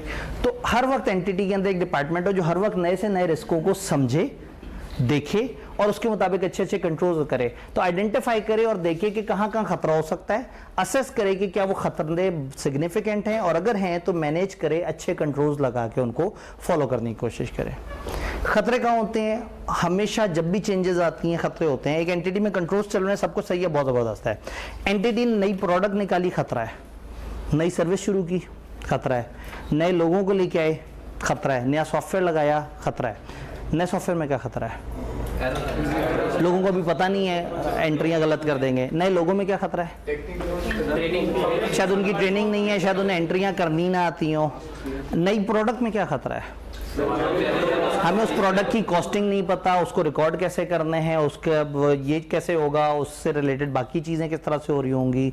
तो जब भी नया निज़ाम हो, नई टेक्नोलॉजी हो, ग्रोथ हो, रीस्ट्रक्चरिंग हो, नए बंदे आए, तो जब जब भी कोई चेंज आती है सर्कमस्टांसेस में, हमेशा कुछ ना कुछ नए खतरे जनरेट हो जाते हैं। फॉर एग्जांपल, हम आप लोगों को पढ़ा रहे हैं तो हमारे कंट्रोल्स ये हैं कि 8 सब्जेक्ट के हमारे पास कंपिटेंट टीचर्स होने चाहिए जो आपको अच्छे तरीके से कैफ लेवल पे पढ़ाएं। अचानक से पता लगता है जी नई स्कीम आ गई। अब जब नई स्कीम आएगी तो कुछ सब्जेक्ट आगे पीछे होंगे, कुछ चेंज होंगे, तो अब हमें अपने कंट्रोल्स बदलने होंगे। हमें समझना होगा अब कौन कौन सा ऐसा सब्जेक्ट है जिससे रिलेटेड हमारे पास एक्सपर्टीज़ नहीं है, या कौन सा ऐसा सब्जेक्ट है जो कौन कौन से सब्जेक्ट से जुड़ के बने, अब किस किस बंदे को कौन कौन से सब्जेक्ट को साथ जोड़ के पढ़ाना चाहिए। तो हमें उसके कंट्रोल्स लगाने पड़ेंगे। तो रिस्क असेसमेंट डिपार्टमेंट हर नए से नई आने वाली चेंज को असेस करके उसके मुताबिक अच्छे अच्छे कंट्रोल सजेस्ट करता है। ये समझ आ रहा है? देन हमारे पास आता है इंफॉर्मेशन सिस्टम। इंफॉर्मेशन सिस्टम उस ओवरऑल निज़ाम को कहते हैं जिसमें डाटा एंटर हो रहा होता है। यानी कि अगर आप हमारे फ्रंट ऑफिस में आए और आपने फॉर्म फिल किया तो ये फॉर्म इंफॉर्मेशन सिस्टम का हिस्सा है। वो फ्रंट ऑफिसर इंफॉर्मेशन सिस्टम का हिस्सा है। उसने उसके बाद जिस सॉफ्टवेयर में एंट्री की वो इंफॉर्मेशन सिस्टम है। जिस सॉफ्टवेयर से रिकवरीज का डाटा बना, जिससे रिसीवेबल्स रिकॉर्ड हुए, जिससे अकाउंट्स में एंट्री हुई, जो कि कैश का रजिस्टर था, जो कैश की रसीद थी और जो कैश की एंट्रियां थी, अगर आप गौर से देखें तो ये पूरा निज़ाम है। ये निज़ाम फिजिकल भी हो सकता है, इलेक्ट्रॉनिक भी हो सकता है। तो इस निज़ाम में लोग भी मौजूद हैं, प्रोसेस भी मौजूद हैं, कागज़ भी मौजूद हैं, मशीनें भी मौजूद हैं, सॉफ्टवेयर हार्डवेयर भी मौजूद है। तो information system basically combination infrastructure का, सॉफ्टवेयर का, पीपल का, प्रोसीजर्स का और डाटा का। Information system is the thing जो एक एंटिटी में मौजूद होता है। अब अगर मैं कहीं ऑडिट करने गया हूँ, हमारा एसबीआई का जो ऑडिट करने आएगा वो ज़रूर समझेगा कि हम इंफॉर्मेशन कैप्चर कैसे करते हैं, हम रेवेन्यू रिकॉर्ड कैसे करते हैं, हमारा रेवेन्यू का डॉक्यूमेंट कौन सा है। हमारा एडमिशन का डॉक्यूमेंट है फॉर्म, हमारा रेवेन्यू का डॉक्यूमेंट है रसीद। हम रसीद को फॉर्म से कैसे कनेक्ट करते हैं, हम फॉर्म को एंटर कैसे करते हैं, हम रसीदों का डेबिट क्रेडिट कैसे करते हैं, हम रिसीवेबल कैसे रिकॉर्ड करते हैं, हम रिसीवेबल राइट ऑफ कैसे करते हैं, हम बैड डेट कैसे रिकॉर्ड करते हैं। तो जब एक ऑडिटर को ये समझ आएगा तो फिर वो ज़्यादा बेहतर तरीके से एंटिटी को ऑडिट कर सकेगा। तो information system is a part of internal control system. तो ऑडिटर आइडेंटिफाई करेगा कि आपकी मेन ट्रांजैक्शंस क्या हैं, ये ट्रांजैक्शंस कैप्चर कैसे होती हैं, इनको प्रोसेस करने का तरीका फिजिकल है इलेक्ट्रॉनिक है, वो कौन कौन से अकाउंटिंग रिकॉर्ड्स हैं जो इनको सपोर्ट कर रहे हैं, वो कौन कौन से प्रोसेस है जिसमें इन्वॉल्व है। अगर हमारा निज़ाम बहुत अच्छा होगा, अगर हमारा फॉर्म रसीद ये चीज़ें जितनी मजबूत होंगी उतना चांसेस हैं कि हमारी अकाउंटिंग की एंट्रियाँ एक्यूरेट होंगी। और जितना हमारा ये निज़ाम कमज़ोर होगा, जितने हमारे फॉर्म अक्सर गुम हो जाते होंगे, जितना ही हमारा रसीदें आपस में टैली नहीं करती होंगी उतना ही। तो अगेन इंटरनल कंट्रोल सिस्टम के अंदर तीसरा एलिमेंट है आपका एक अच्छा इंफॉर्मेशन सिस्टम होना चाहिए। देन चौथा आपके अच्छे कंट्रोल्स, पांचवा तो मॉनिटरिंग है, मॉनिटरिंग तो छोटी सी चीज़ है, अच्छे कंट्रोल्स होने चाहिए। अच्छे कंट्रोल्स कैसे कहते हैं? कंट्रोल 3 तरह के काम करके देते हैं, प्रिवेंट करते हैं, डिटेक्ट करते हैं, करेक्ट करते हैं। 1 भी ऑफ कर दीजिएगा। प्रिवेंट करते हैं, डिटेक्ट करते हैं, करेक्ट करते हैं। तो कुछ ऐसे कंट्रोल्स होंगे जो एरर फ्रॉड होने से पहले ही उसे रोक लेंगे, ये प्रिवेंटिव कंट्रोल कहलाते हैं, डिजाइन टू डिस्करेज एरर और इरेगुलरिटीज फ्रॉम। कुछ ऐसे कंट्रोल्स होंगे जो एरर फ्रॉड हो जाने के बाद उसे ढूंढने में हेल्प करेंगे, डिटेक्टिव कंट्रोल जिससे फाइंड करने में मदद मिलती है। और तीसरा करेक्टिव कंट्रोल। तो आप जब भी कंट्रोल लगा रहे होते हैं तो आपके जहन में इन 3 में से कोई एक मकसद होता है, कोई चौथा मकसद नहीं है। कंट्रोल या चीज़ को होने से रोकते हैं, या हुई हुई चीज़ को फाइंड करते हैं, या उसे ठीक करते हैं। तो चंद टिपिकल एग्जांपल है सेग्रीगेशन ऑफ ड्यूटीज़। अलग अलग लोगों को अलग अलग ड्यूटीज़ आपने दे दी ताकि ये आपस में मिल ना जाएं, और एक ही बंदा का सारे काम करेगा तो फ्रॉड करेगा। तो सेग्रीगेशन ऑफ ड्यूटीज से हम प्रिवेंट कर सकते हैं। सिक्योरिटी गार्ड चीज़ों को होने से रोक रहे होते हैं। अच्छी ट्रेनिंग से गलतियां होने से बच जाती हैं। पासवर्ड से सिस्टम में एंटर होने से पहले ही गलत बंदा आइडेंटिफाई हो जाता है। तो डिटेक्टिव कंट्रोल, बैंक रिकंसिलिएशन। अब बैंक रिकंसिलिएशन गलती होने से थोड़ी रोकेगा, लेकिन हुई भी गलती बता देगा। कैमरा चोरी हो जाने के बाद पकड़ने में मदद देगा। सिस्टम लॉग्स, ये क्या चीज़ होती है? जो हिस्ट्री सिस्टम की पूरे जो है सिस्टम के अंदर कब कौन एंटर हुआ, किस तरह से, पहले क्या ट्रांजैक्शन हुई, बाद में क्या ट्रांजैक्शन हुई। तो इससे क्या होगा, कोई गड़बड़ होने के बाद हमें पता लग जाएगा। स्क्रीन वार्निंग, एक गड़बड़ होती है फौरन से वार्निंग आपको बता देती है कि भाईजान ये गड़बड़ हुई है, ज़रा ऐसे ठीक कर लो। करेक्टिव कंट्रोल्स, ये रिस्टोर कर देते हैं सिस्टम के प्रोसेस को बैक टू द जो जिस स्टेट पे वो पहले था। करेक्टिव कंट्रोल सिस्टम को ठीक करने में मदद देते हैं। फॉर एग्जांपल कंटिजेंसी प्लानिंग, इसको हम व्हाट इफ एनालिसिस भी कहते हैं। अगर ऐसा हुआ तो क्या करेंगे, अगर वैसा हुआ तो क्या करेंगे। फॉर एग्जांपल हमने ये सोचा कि स्टेप 1 ऑडिट की, इस कमरे में हमने क्लास की, क्रैश कोर्स की, और प्लान ये हुआ कि उसके बाद क्लास जब खत्म होगी तो सर उसामा यहाँ आ जाएंगे और मैं साथ रूम 3 में चला जाऊँगा कंपनी लॉ के क्रैश के लिए। शाम के वक्त है और कंपनी लॉ अक्सर लोगों ने यूट्यूब इधर उधर से किया हुआ होता है और आसान सब्जेक्ट है तो शायद लोग इंटरेस्टेड नहीं होंगे। तो हमने कहा कि हम इस तरह से कर लेंगे। लेकिन फिर की scenario planning, contingency planning. What if अगर बच्चे बढ़ गए और मैं साथ वाले कमरे में ना जा सका और बच्चे इधर आ गए, तो फिर हम क्या करेंगे। फिर हमने कहा जी हम रूम नंबर 3 के अंदर आपकी क्लास करेंगे, ये अजम्पशन लेते हुए कि जो ऑडिट के बच्चे जाते जाते कुछ बीच में बाहर निकल जाएंगे, कुछ बच्चे जो उधर करेंगे तो शायद वो रूम 3 में पूरे हो जाएं। फिर एक तीसरा व्हाट इफ लगाया, अगर रूम 3 में पूरे ना हुए तो फिलहाल एक दिन किसी तरह से गुजारा मुजारा कर लेंगे और बाद में फिर हम ऊपर लाइब्रेरी वाले बच्चों से रिक्वेस्ट कर लेंगे कि कुछ दिनों के लिए ये बच्चे ऊपर जाके क्लास ले लिया करेंगे। तो ये सारे करेक्टिव कंट्रोल्स थे। गलती होने से रोका नहीं है इन्होंने, लेकिन आइडेंटिफाई होने के बाद हम उसको ठीक कर सके। तो इसे कंटिजेंसी प्लानिंग कहते हैं। अगर ऐसा हुआ तो यूं कर लेंगे, अगर वैसा हुआ तो यूं कर लेंगे। अब किया कुछ नहीं है लेकिन प्लान बना दिया, फ्लो चार्ट बना दिया, ऐसा करेंगे तो ऐसा, ऐसा करेंगे तो ऐसा। तो ये कहलाती है कंटिजेंसी प्लानिंग। फिर सिस्टम बैकअप, आपने बैकअप लिए होते हैं, सिस्टम उड़ गया, खराब हो गया, आपने पिछले बैकअप से उसको रिस्टोर कर लिया, उससे आपको हेल्प मिल गई। सर्विस लेवल एग्रीमेंट होते हैं आपकी टेक्निकल कंपनीज के साथ जिनसे आपने सॉफ्टवेयर लगवाया हुआ है, आपको कहते हैं अगर करप्ट हो गया, खराबी आ गई, आप आएंगे, आप ठीक कर देंगे। हमारा डेटा डैमेज हो गया, उड़ गया, आप आके ठीक कर देंगे। तो करेक्टिव कंट्रोल है जो गलती हो जाने के बाद उसको ठीक करते हैं। तो प्रिवेंटिव, डिटेक्टिव, करेक्टिव समझ आए। ये 3 कैटेगरीज हैं कंट्रोल करता क्या है। फिर कैटेगरीज हैं कंट्रोल की, कंट्रोल दिखता कैसा है। कंट्रोल दिखता कैसा है, उसमें 4 से 5 कैटेगरीज हम बनाते हैं। ये 2 अलग हैं, ऑथराइजेशन अलग होता है, सेग्रीगेशन ऑफ ड्यूटीज अलग होता है, लेकिन आईकेएफ की किताब ने दोनों को मर्ज करके बताया तो मैं उसे मर्ज करके दिखा रहा हूँ। तो कंट्रोल करता क्या है, प्रिवेंटिव है, डिटेक्टिव है या करेक्टिव है। कंट्रोल दिखता कैसे है, क्या वो इंफॉर्मेशन प्रोसेसिंग का कंट्रोल है, क्या वो आईटी का कंट्रोल है, इस पर थोड़ा सा बाद में बात होगी। क्या वो फिजिकल कंट्रोल है। फिजिकल कंट्रोल मतलब जो फिजिकली नजर आ रहे हैं, ताले, सिक्योरिटी गार्ड, फेंसेस, कैमरा। अब ये नहीं देखना वो काम क्या कर रहा है, बस ये वो दिखता कैसा है। तो फिजिकल कंट्रोल जो फिजिकल सिक्योरिटी ऑफ एसेट्स वगैरह के लिए चीज़ें इस्तेमाल होती हैं। देन परफॉर्मेंस रिव्यूज़, एक बंदा काम करे, उसका काम दूसरा चेक करे, वो काम करे, उसका काम तीसरा चेक करे। तो परफॉर्मेंस रिव्यूज जिसमें मुख्तलिफ लोगों के काम मुख्तलिफ अलग अलग लोग साथ साथ रिव्यू करें और देखें कि उन्होंने अपना काम सही किया या नहीं किया। तो कंट्रोल की एक किस्म है परफॉर्मेंस रिव्यू। फिर कंट्रोल की एक किस्म है ऑथराइजेशन या सेग्रीगेशन ऑफ ड्यूटी। ऑथराइजेशन का मतलब है कि इदारे में कंट्रोल्स होने चाहिए कि जब भी एक खास लेवल से ऊपर की ट्रांजैक्शन हो तो किसने अप्रूव करना है, किसने उसको कंफर्म करना है। तो ऐसे में क्या होगा कि बड़े एरर्स होने से बच जाएंगे, चूंकि आपने कंट्रोल्स लगाए हुए होंगे कि इस अमाउंट से ऊपर की ट्रांजैक्शन ओनर्स ने अप्रूव करनी है, शेयर होल्डर्स ने अप्रूव करनी है, कमेटी ने अप्रूव करना है, फलाना ने अप्रूव करना है, ऑथराइजेशन। और समटाइम आप बचाने के लिए चीज़ों को सेग्रीगेशन ऑफ ड्यूटी कर लेते हैं, एक ही चीज़ 3-4 अलग अलग लोगों में डिवाइड कर देते हैं। नॉर्मली हम कहते हैं किसी भी चीज़ की कस्टडी या उसकी ऑथराइजेशन या उसकी रिकॉर्डिंग, ये तीनों काम एक बंदे को नहीं मिलने चाहिए। इसे हम याद रखने के लिए कार भी कहते हैं, CAR, custody of thing, authorisation of thing. और जैसे मैं अक्सर एग्जांपल देता हूँ कि फ़र्ज़ करें इदारे में एक बंदे के पास पेटी कैश हो और उसी के पास ये इजाज़त हो कि वो बताए कि AC ख़राब हुआ है और उसी ने एंट्री रिकॉर्ड करनी हो कि हमने कितना एक्सपेंस किया। अगर एक ही बंदे के पास पैसे हैं, उसी ने पैसे खर्चने हैं, उसी ने एंट्री रिकॉर्ड करनी है और उसी ने बताना है कि AC ख़राब हुआ था या नहीं हुआ था, तो किसी दिन बैठे बैठे लिख लेगा AC ख़राब हुआ था, 11,000 रुपये उस पर लगे और वो 11,000 पेटी कैश में से निकाल के अपनी जेब में डाल लेगा। मज़ा हो कि पैसे इसके पास पड़े हुए हैं, बताए कोई और, जिम्मेदारी किसी और की हो कि वो कहे AC ख़राब हुआ है, और रिकॉर्डिंग करनी हो किसी तीसरे ने। जिस तीसरे ने करनी है वो देखे AC ठीक हुआ है, रसीद दिखाओ वो हुआ या नहीं हुआ।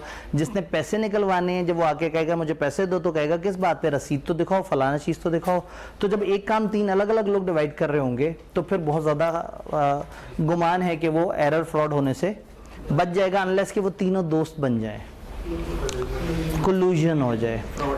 तो कार यानी कि कस्टडी, ऑथराइजेशन और रिकॉर्डिंग अलग अलग लोगों के पास होनी चाहिए। सेम गोज हियर कि जो फीस लेके रिकॉर्ड करने वाला है वो अलग बंदा होना चाहिए, जो फॉर्म को प्रोसेस करने वाला है वो अलग बंदा होना चाहिए, और जो डिस्काउंट की अप्रूवल देने वाला है वो अलग बंदा होना चाहिए। जितने ज़्यादा लोग डिवाइड हुए होंगे उतना एरर और फ्रॉड होने के चांसेस कम हो जाएंगे।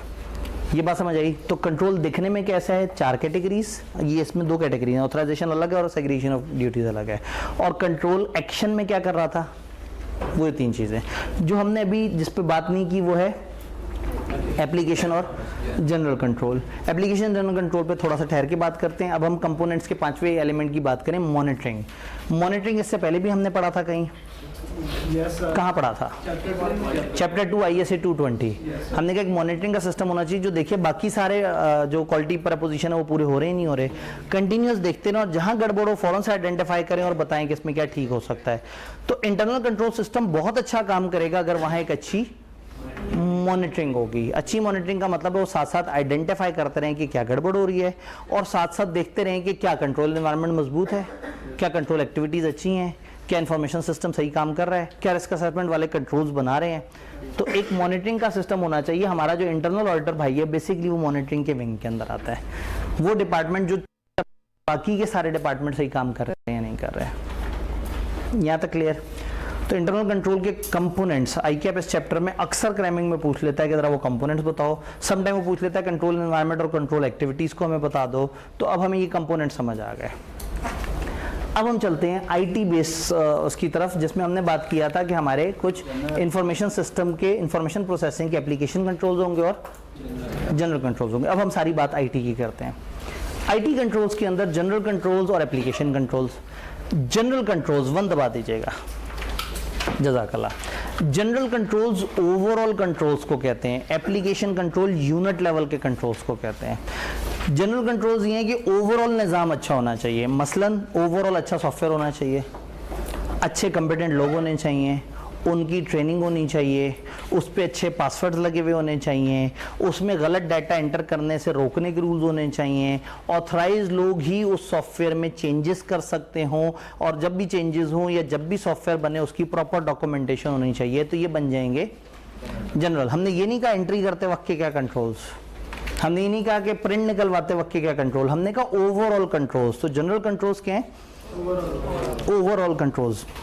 तो फिर आते हैं एप्लीकेशन कंट्रोल्स। एप्लीकेशन कंट्रोल होते हैं यूनिट लेवल के कंट्रोल। एंट्री सही होनी चाहिए, इनपुट सही होना चाहिए, प्रोसेसिंग सही होनी चाहिए, आउटपुट सही होना चाहिए। तो इनपुट, आउटपुट, स्टोरेज और प्रोसेसिंग के जो कंट्रोल्स हैं वो एप्लीकेशन कंट्रोल्स हैं। और जो ओवरऑल निज़ाम में एंट्रेंस को रोक रहे हैं या एंट्रेंस को बेहतर कर रहे हैं या ओवरऑल निज़ाम को बेहतर बना रहे हैं वो क्या है? General control. तो मैं अक्सर इसकी एग्जांपल देता हूँ कि जनरल कंट्रोल ये है कि आप अपना मोबाइल ऐसी जगह रखें ही नहीं कि घर वाले उठाएं, जनरल कंट्रोल है। मोबाइल हर वक्त जेब में होना चाहिए या मोबाइल लॉक में होना चाहिए, ये जनरल कंट्रोल है। अगर कोई आपके मोबाइल तक पहुंच भी जाए तो फिर वो क्या करे? जैसे ही उसे ओपन करे तो वो कहें कि जी यहाँ पे चेहरा नजर आना चाहिए, अंगूठा लगाओ या कोई पासवर्ड वगैरह दो। ये जनरल कंट्रोल है। आपने अपने मोबाइल में एंटर होने से ही पाबंदी लगा दी है। तो या तो एंटर होने से पाबंदी लगा दी या मोबाइल ही गायब कर दें। तो एप्लीकेशन कंट्रोल क्या होंगे कि अगर घर वाले आपका मोबाइल ओपन कर लें और आपके व्हाट्सएप पे जाके किसी खास नाम पे क्लिक करें तो वहाँ पासवर्ड लगा हुआ। अब ये प्रोसेसिंग के कंट्रोल्स हैं। एक्सेस तो मिल गई सिस्टम की, लेकिन आगे एक बंदा अपने मज़मूम मकासद में कामयाब नहीं हो सका। इससे और पीछे की बात करूं तो अच्छे जनरल कंट्रोल हैं कि आपकी इतनी अच्छी अखलाकी तरबियत हो कि आपके मोबाइल में ऐसा कुछ हो ही ना। जनरल कंट्रोल्स, ठीक है। तो एप्लीकेशन कंट्रोल्स बहुत अच्छा काम करेंगे जब जनरल कंट्रोल्स अच्छा होंगे। अगर जनरल कंट्रोल कमज़ोर होंगे तो एप्लीकेशन जितने मर्जी मजबूत लगाए हुए हैं। फ़र्ज़ करें अगर आपका मोबाइल ईजीली एक्सेसिबल है और कोई भी उसको ओपन करके व्हाट्सएप तक पहुंच सकता है तो अगली गेम उसके लिए ज़्यादा मुश्किल नहीं है। लेकिन अगर आपने मोबाइल की एक्सेस ही रिस्ट्रिक्ट की हुई है तो अब आपका एप्लीकेशन कंट्रोल थोड़ा कमज़ोर भी लगा हुआ है तो बात बन जाएगी। तो मेरे ख्याल में शायद इस एग्जांपल के बाद आपको जनरल और एप्लीकेशन कंट्रोल जो है वो याद रहेंगे और आप दोनों को इम्प्रूव करने की कोशिश करेंगे। वो पॉलिसी एंड प्रोसीजर जो रिलेट करते हैं डिफरेंट एप्लीकेशन से रिलेटेड, ये सपोर्ट करते हैं effective functioning of application control को। If general IT controls are weak तो अनलाइकली है कि शायद सिस्टम अच्छे तरीके से काम करे। मेन जनरल कंट्रोल नॉर्मली ये कंप्यूटर बेस्ड सिस्टम में कौन से होते हैं? Development of new information system के कंट्रोल्स, उसकी अच्छी डॉक्यूमेंटेशन और टेस्टिंग के कंट्रोल्स, अनऑथराइज्ड चेंजेस उसमें ना हो इस चीज़ के कंट्रोल्स, लोग इनकरेक्ट डाटा फाइल्स वगैरह प्रोसेस ना कर दें इसके कंट्रोल्स, कंटिन्यूटी ऑफ ऑपरेशंस यानी बैकअप वगैरह के कंट्रोल्स, अगर सिस्टम ब्रेक डाउन हो जाए, तबाह हो जाए, गड़बड़ हो जाए तो उसको किस तरह से रिस्टोर किया जाए। तो ये चंद टिपिकल एग्जांपल दी किताब ने जनरल कंट्रोल्स की। आप एग्जांपल दे सकते हैं फायरवॉल। अब तो फायरवॉल आपको बहुत अच्छी तरीके से समझ आ जाता है। तो firewall, anti hacking tools different तरह के, एंटी वायरसेस, अच्छे मजबूत सिस्टम्स, तो ये सारे वो अच्छे जनरल कंट्रोल्स होंगे जो आपको बचाएंगे। डन। फिर आते हैं application control. Application control individual applications पे रेवेन्यू, पेरोल, परचेज, ये किस तरह से हुआ, वो किस तरह से, उसको देखते हैं। ये इंश्योर करते हैं कि ट्रांजैक्शन सही हो। ये मैनुअल भी हो सकते हैं और कंप्यूटर बेस्ड भी। तो ओवरऑल कंट्रोल ये है कि हमारे फ्रंट ऑफिस में बंदे अच्छे बैठे हुए हों। ओवरऑल कंट्रोल ये है कि हमारा सॉफ्टवेयर अच्छा काम करता हो। अब एप्लीकेशन कंट्रोल ये है कि वो रेवेन्यू रिकॉर्ड करते हुए, एंट्री करते हुए उस तरह की गलती ना कर दें या उस तरह की गलती ना कर दें। तो एप्लीकेशन कंट्रोल है एरिया लेवल या छोटे लेवल का कंट्रोल, और जनरल कंट्रोल है ओवरऑल कंट्रोल। और इस वक्त हम बात कर रहे हैं आईटी बेस्ड। जब आईटी बेस्ड बात कर रहे हैं तो किताब ने फिर आईटी के कुछ कंट्रोल्स की एग्जांपल देनी शुरू कर दी। वन ऑफ कर दीजिएगा, जज़ाकल्लाह। आईटी बेस्ड कंट्रोल्स की एग्जांपल देनी शुरू कर दी। इस वक्त ये जितनी भी हम एग्जांपल्स देख रहे हैं ये एप्लीकेशन कंट्रोल्स की एग्जांपल्स हैं। मशहूर ज़माना कंट्रोल टोटल्स। जब एक बंदा सिस्टम में एंट्री कर रहा होता है तो गुमान ये होता है कि अगर उसने 200 एंट्रियां कर दी हैं तो अगर 200 कस्टमर्स, आप लोगों ने फ़र्ज़ करें एक दिन हमें 200 बच्चों ने फ़ीस जमा कराई। अब 200 बच्चों का कहीं ना कहीं डेटर का एक लेजर तो बना हुआ होगा। तो एंट्री करने वाले ने हर लेजर में जाके एंट्री की। उसने कितनी दफ़ा एंट्रियाँ करनी है? 200 दफ़ा। तो डे एंड पे हम अपने सॉफ्टवेयर से एक रिपोर्ट जनरेट करवाएं कि आज के दिन में हमारे डेटर्स का टोटल बैलेंस कितने से कम हुआ। एंट्री हुई है इंडिविजुअली 200 बच्चों के अकाउंट में और हम रिपोर्ट क्या जनरेट करवा रहे हैं? टोटल कितना कम हुआ। और हमारे पास एक लिस्ट है, आज 200 ट्रांजैक्शंस ये थी, उस लिस्ट का मैनुअल हमने जो टोटल किया या एक्सेल पे डाल के टोटल किया तो पता लगा जी वो है 6,07,000। अब वो जो 200 डेटर्स की एंट्रियों की समरियों का रिकॉर्ड निकाला, अगर वो भी 6,07,000 निकला तो थोड़ा सा मुतमईन हो जाएंगे कि हमारी इंडिविजुअल एंट्रीज कलेक्टिवली सही हुई हैं। स्टिल हो सकता है ए के बजाय बी में एंट्री हो गई हो, बी के बजाय ए में एंट्री हो गई हो, लेकिन जो रेवेन्यू और जो रिसीवेबल जैसे रिकॉर्ड होना चाहिए था वो सही रिकॉर्ड हो गया। ये हेल्प करेगा कंट्रोल टोटल। वक्त कम है, अदरवाइज हम राइट की एग्जांपल भी देखते हैं। राइट में मैंने हर किसी की एक एक टिपिकल एग्जांपल थी हुई है, बड़ा मज़ेदार सा सफ़ा है किताब में, अब तो किताब भी सबके पास है, तो उसमें 7 एग्जांपल है, तो आप एक दफ़ा घर जाके से पढ़ेंगे तो आपको थोड़ा सा और बेहतर भी समझ आएगा। तो कंट्रोल टोटल का मतलब है कि डाटा इनपुट करने से पहले का टोटल और डाटा इनपुट होने के बाद जो इंफॉर्मेशन बनी है उसका टोटल आपस में मैच कर लें। अगर डिफरेंस आ गया तो समझ जाएं कि आपकी एंट्रियों में कहीं गड़बड़ है, और अगर डिफरेंस नहीं आया तो गुमान कर लें कि आपने 200 की 200 एंट्रियां सही रिकॉर्ड की हैं, तो ये कंट्रोल टोटल कहलाता है। लेकिन प्रॉब्लम ये है कि अगर इसमें एरर निकल आया तो आप सर पीट लेंगे, क्योंकि 200 एंट्रियों को फिर एक एक करके ढूंढना पड़ेगा। इसका एक थोड़ा सा सोल्यूशन होता है कि आप इसको छोटे लेवल पे कर लेते हैं, बैच टोटल। आप 200 नहीं, आप 20-20 एंट्रियां करने के बाद ये एक्टिविटी करें।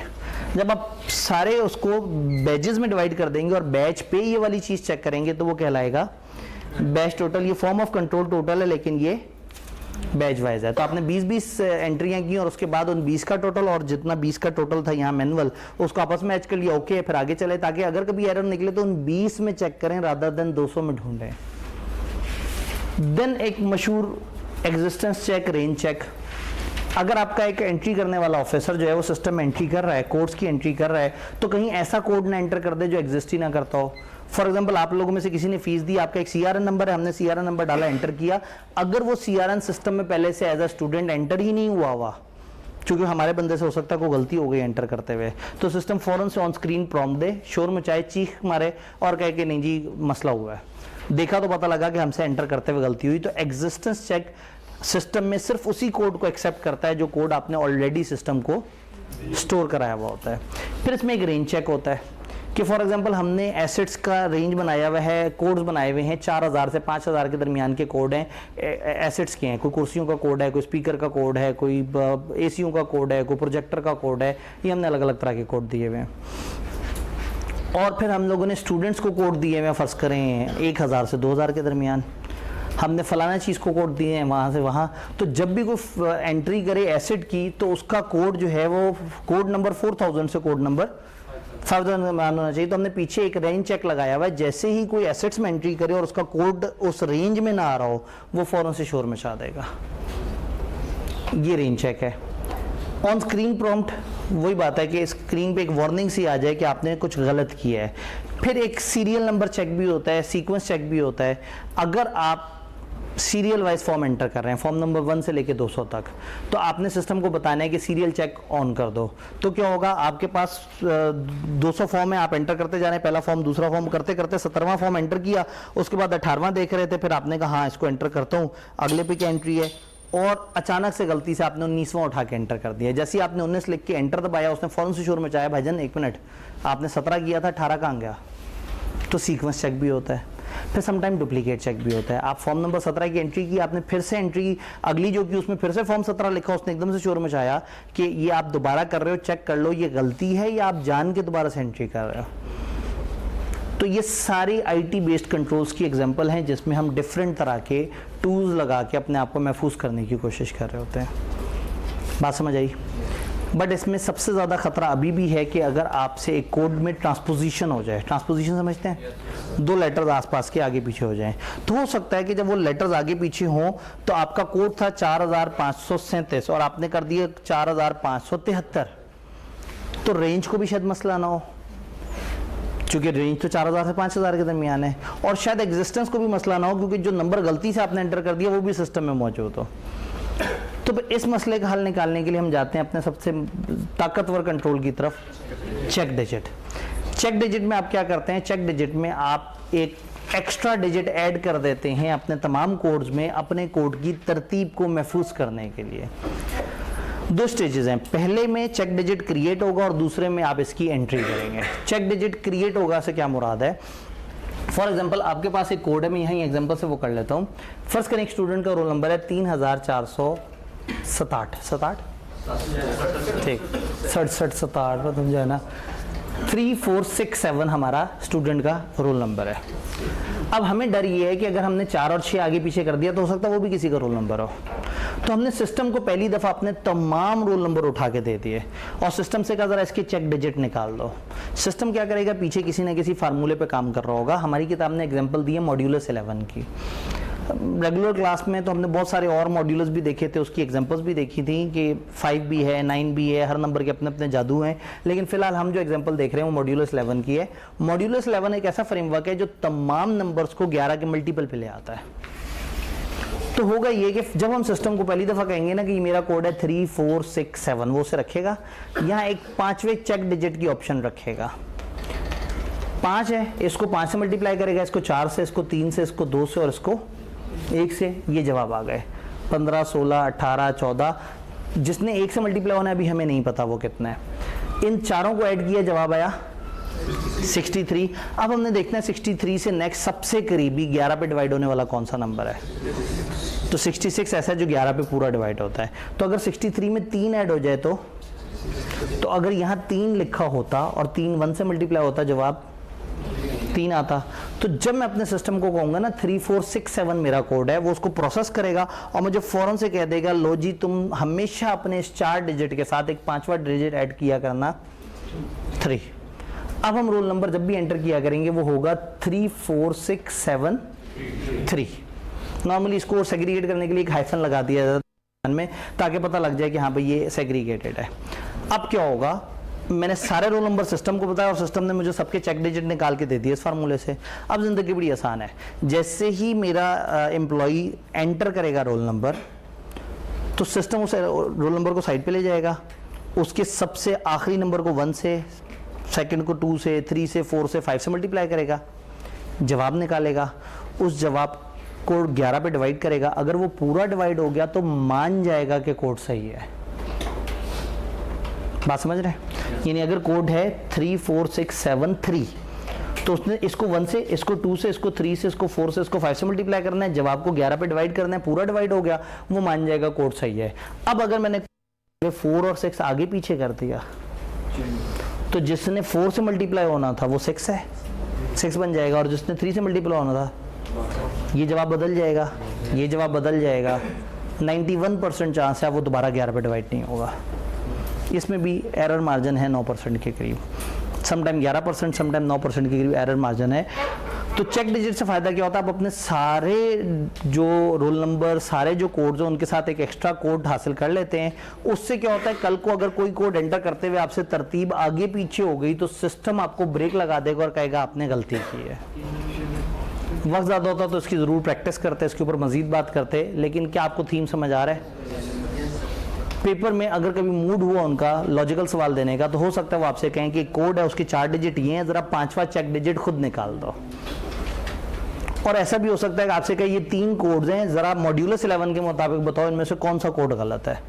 तो हो सकता है आप उनको 5 4 3 2 1 से मल्टीप्लाई करके जवाब निकालें और फिर जवाब 11 पे डिवाइड करें। अगर डिवाइड हो जाए तो कह दें सही है, और ना डिवाइड हो तो गलत है। लेकिन जो गुड़ से मर जाए उन्हें जहर देने की ज़रूरत ही नहीं है। तो आई क्या अभी आसान सवालों से ही बच्चे फेल कर देता है तो उसे मुश्किल सवाल देने की ज़रूरत नहीं है। लेकिन हमने तैयार कम से कम मुश्किल लेवल पे भी होना है। क्या ये बात समझ आई? कहानी को थोड़ा सा आगे बढ़ाते हैं। हम लोग जब बात कर रहे थे कंट्रोल्स की तो हमने बीच में लॉक्स का जिक्र किया था। किताब ने लॉक्स के ऊपर थोड़ी सी अलग से बहस की है। वो कहते हैं लॉग फाइल एक फाइल है जो कि रिकॉर्ड करता है इवेंट्स को एग्जीक्यूशन ऑफ सिस्टम के हिसाब से, तरतीब से रिकॉर्ड करता है। फॉर एग्जाम्पल एक ट्रेल बनती है। फिजिकल दौर में क्या होता था, पहले एक एंट्री होती थी, वो एंट्री जाती थी लेजर में, लेजर से वो टोटल बनता था, टोटल ट्रायल बैलेंस में जाता था, ट्रायल बैलेंस से वो फाइनेंशियल स्टेटमेंट में।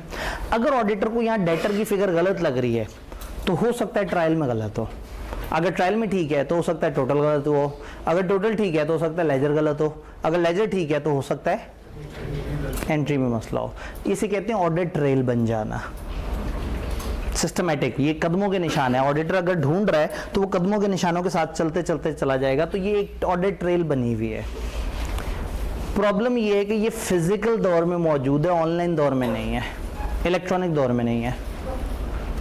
इलेक्ट्रॉनिक उसमें पता है क्या होता है, इधर से बारकोड स्कैन हुआ कपड़े का और उधर से एंड तक सारी चीज़ें अपडेट हो गई, खुद ही से एंट्री हो गई, खुद ही से सेल का लेजर अपडेट हो गया, खुद ही से अकाउंट्स, खुद ही से फाइनेंशियल स्टेटमेंट के अंदर सेल उतने रुपए से बढ़ गई जितने रुपए से एक बंदे ने रिटेल दुकान पे खड़े होकर बारकोड को स्कैन किया था। तो इलेक्ट्रॉनिक दौर में ऑडिट ट्रेल नहीं बन रही होती प्रॉपर, लेकिन सिस्टम के अंदर मौजूद होती है। सामने नज़र नहीं आती।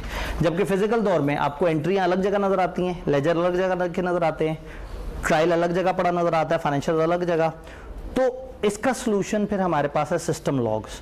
सिस्टम लॉग क्या करते हैं, ट्रांजैक्शन का इंटरनली अपने पास रिकॉर्ड मेंटेन कर लेते हैं। जैसे कैमरा है, कैमरे पे आप देखना चाहते हैं शाम 7:05 पे क्या हुआ था, तो वो आप उसको रिवाइंड करके उस जगह पे पहुंचते हैं जो आपका सीसीटीवी कैमरा होता है, तो पता लग जाता है इतने बज के इतने मिनट इतने सेकंड पे ये हुआ था।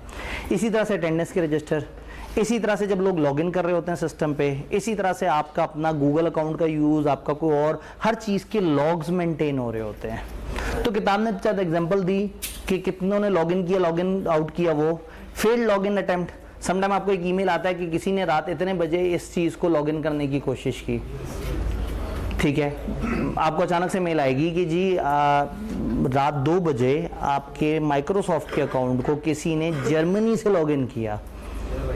आप मुस्कुरा देंगे क्योंकि आप वीपीएन पे बैठे होंगे और वो जर्मनी लिखा हुआ आ रहा होगा। चूँकि पाकिस्तान का इंटरनेट सही नहीं चल रहा होगा तो आपने वीपीएन लगाया हुआ होगा ताकि आप उसके थ्रू एक्सेस कर लें। ये एक पॉसिबल रीज़न हो सकती है। दूसरी रीज़न ये है कि आपके लेक्चर्स नहीं चल रहे, उसमें प्रॉब्लम आ रहा है फ़र्ज़ करें, तो होता ये है कि समटाइम क्या होता है कि वो कोई फायरवॉल या कुछ इस तरह की चीज़ की वजह से इंटरनेट ब्लॉक हो रहा होता है। तो इसका एक आसान टोटका ये होता है कि आप वीपीएन ऑन कर लेते हैं ताकि वो प्रॉक्सी बाईपास हो जाए, उनको लगे कि आप जर्मनी बैठ के इंटरनेट यूज़ कर रहे हैं। तो अभी कुछ अरसे में वीपीएन भी इलीगल डिक्लेयर होने वाला है क्योंकि अब फायरवॉल लग चुकी है या लग रही है, तो बस अब जो है ना आप वीपीएन से भी जाएंगे। जी वो तो कहते हैं कि हम कभी मुदाखलत भी नहीं करेंगे, तो आप जो है ना जज्बाती हो गए।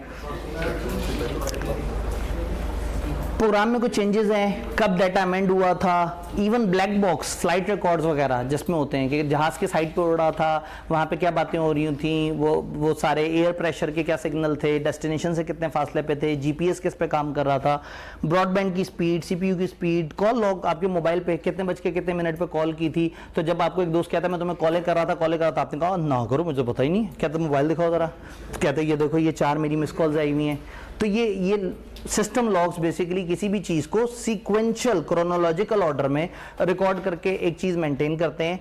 तो इलेक्ट्रॉनिक दौर में जब आपके पास ये ट्रेल मौजूद नहीं है, ऑडिट ट्रेल, वहाँ पे सिस्टम लॉग आपको ट्रेल में हेल्प करता है।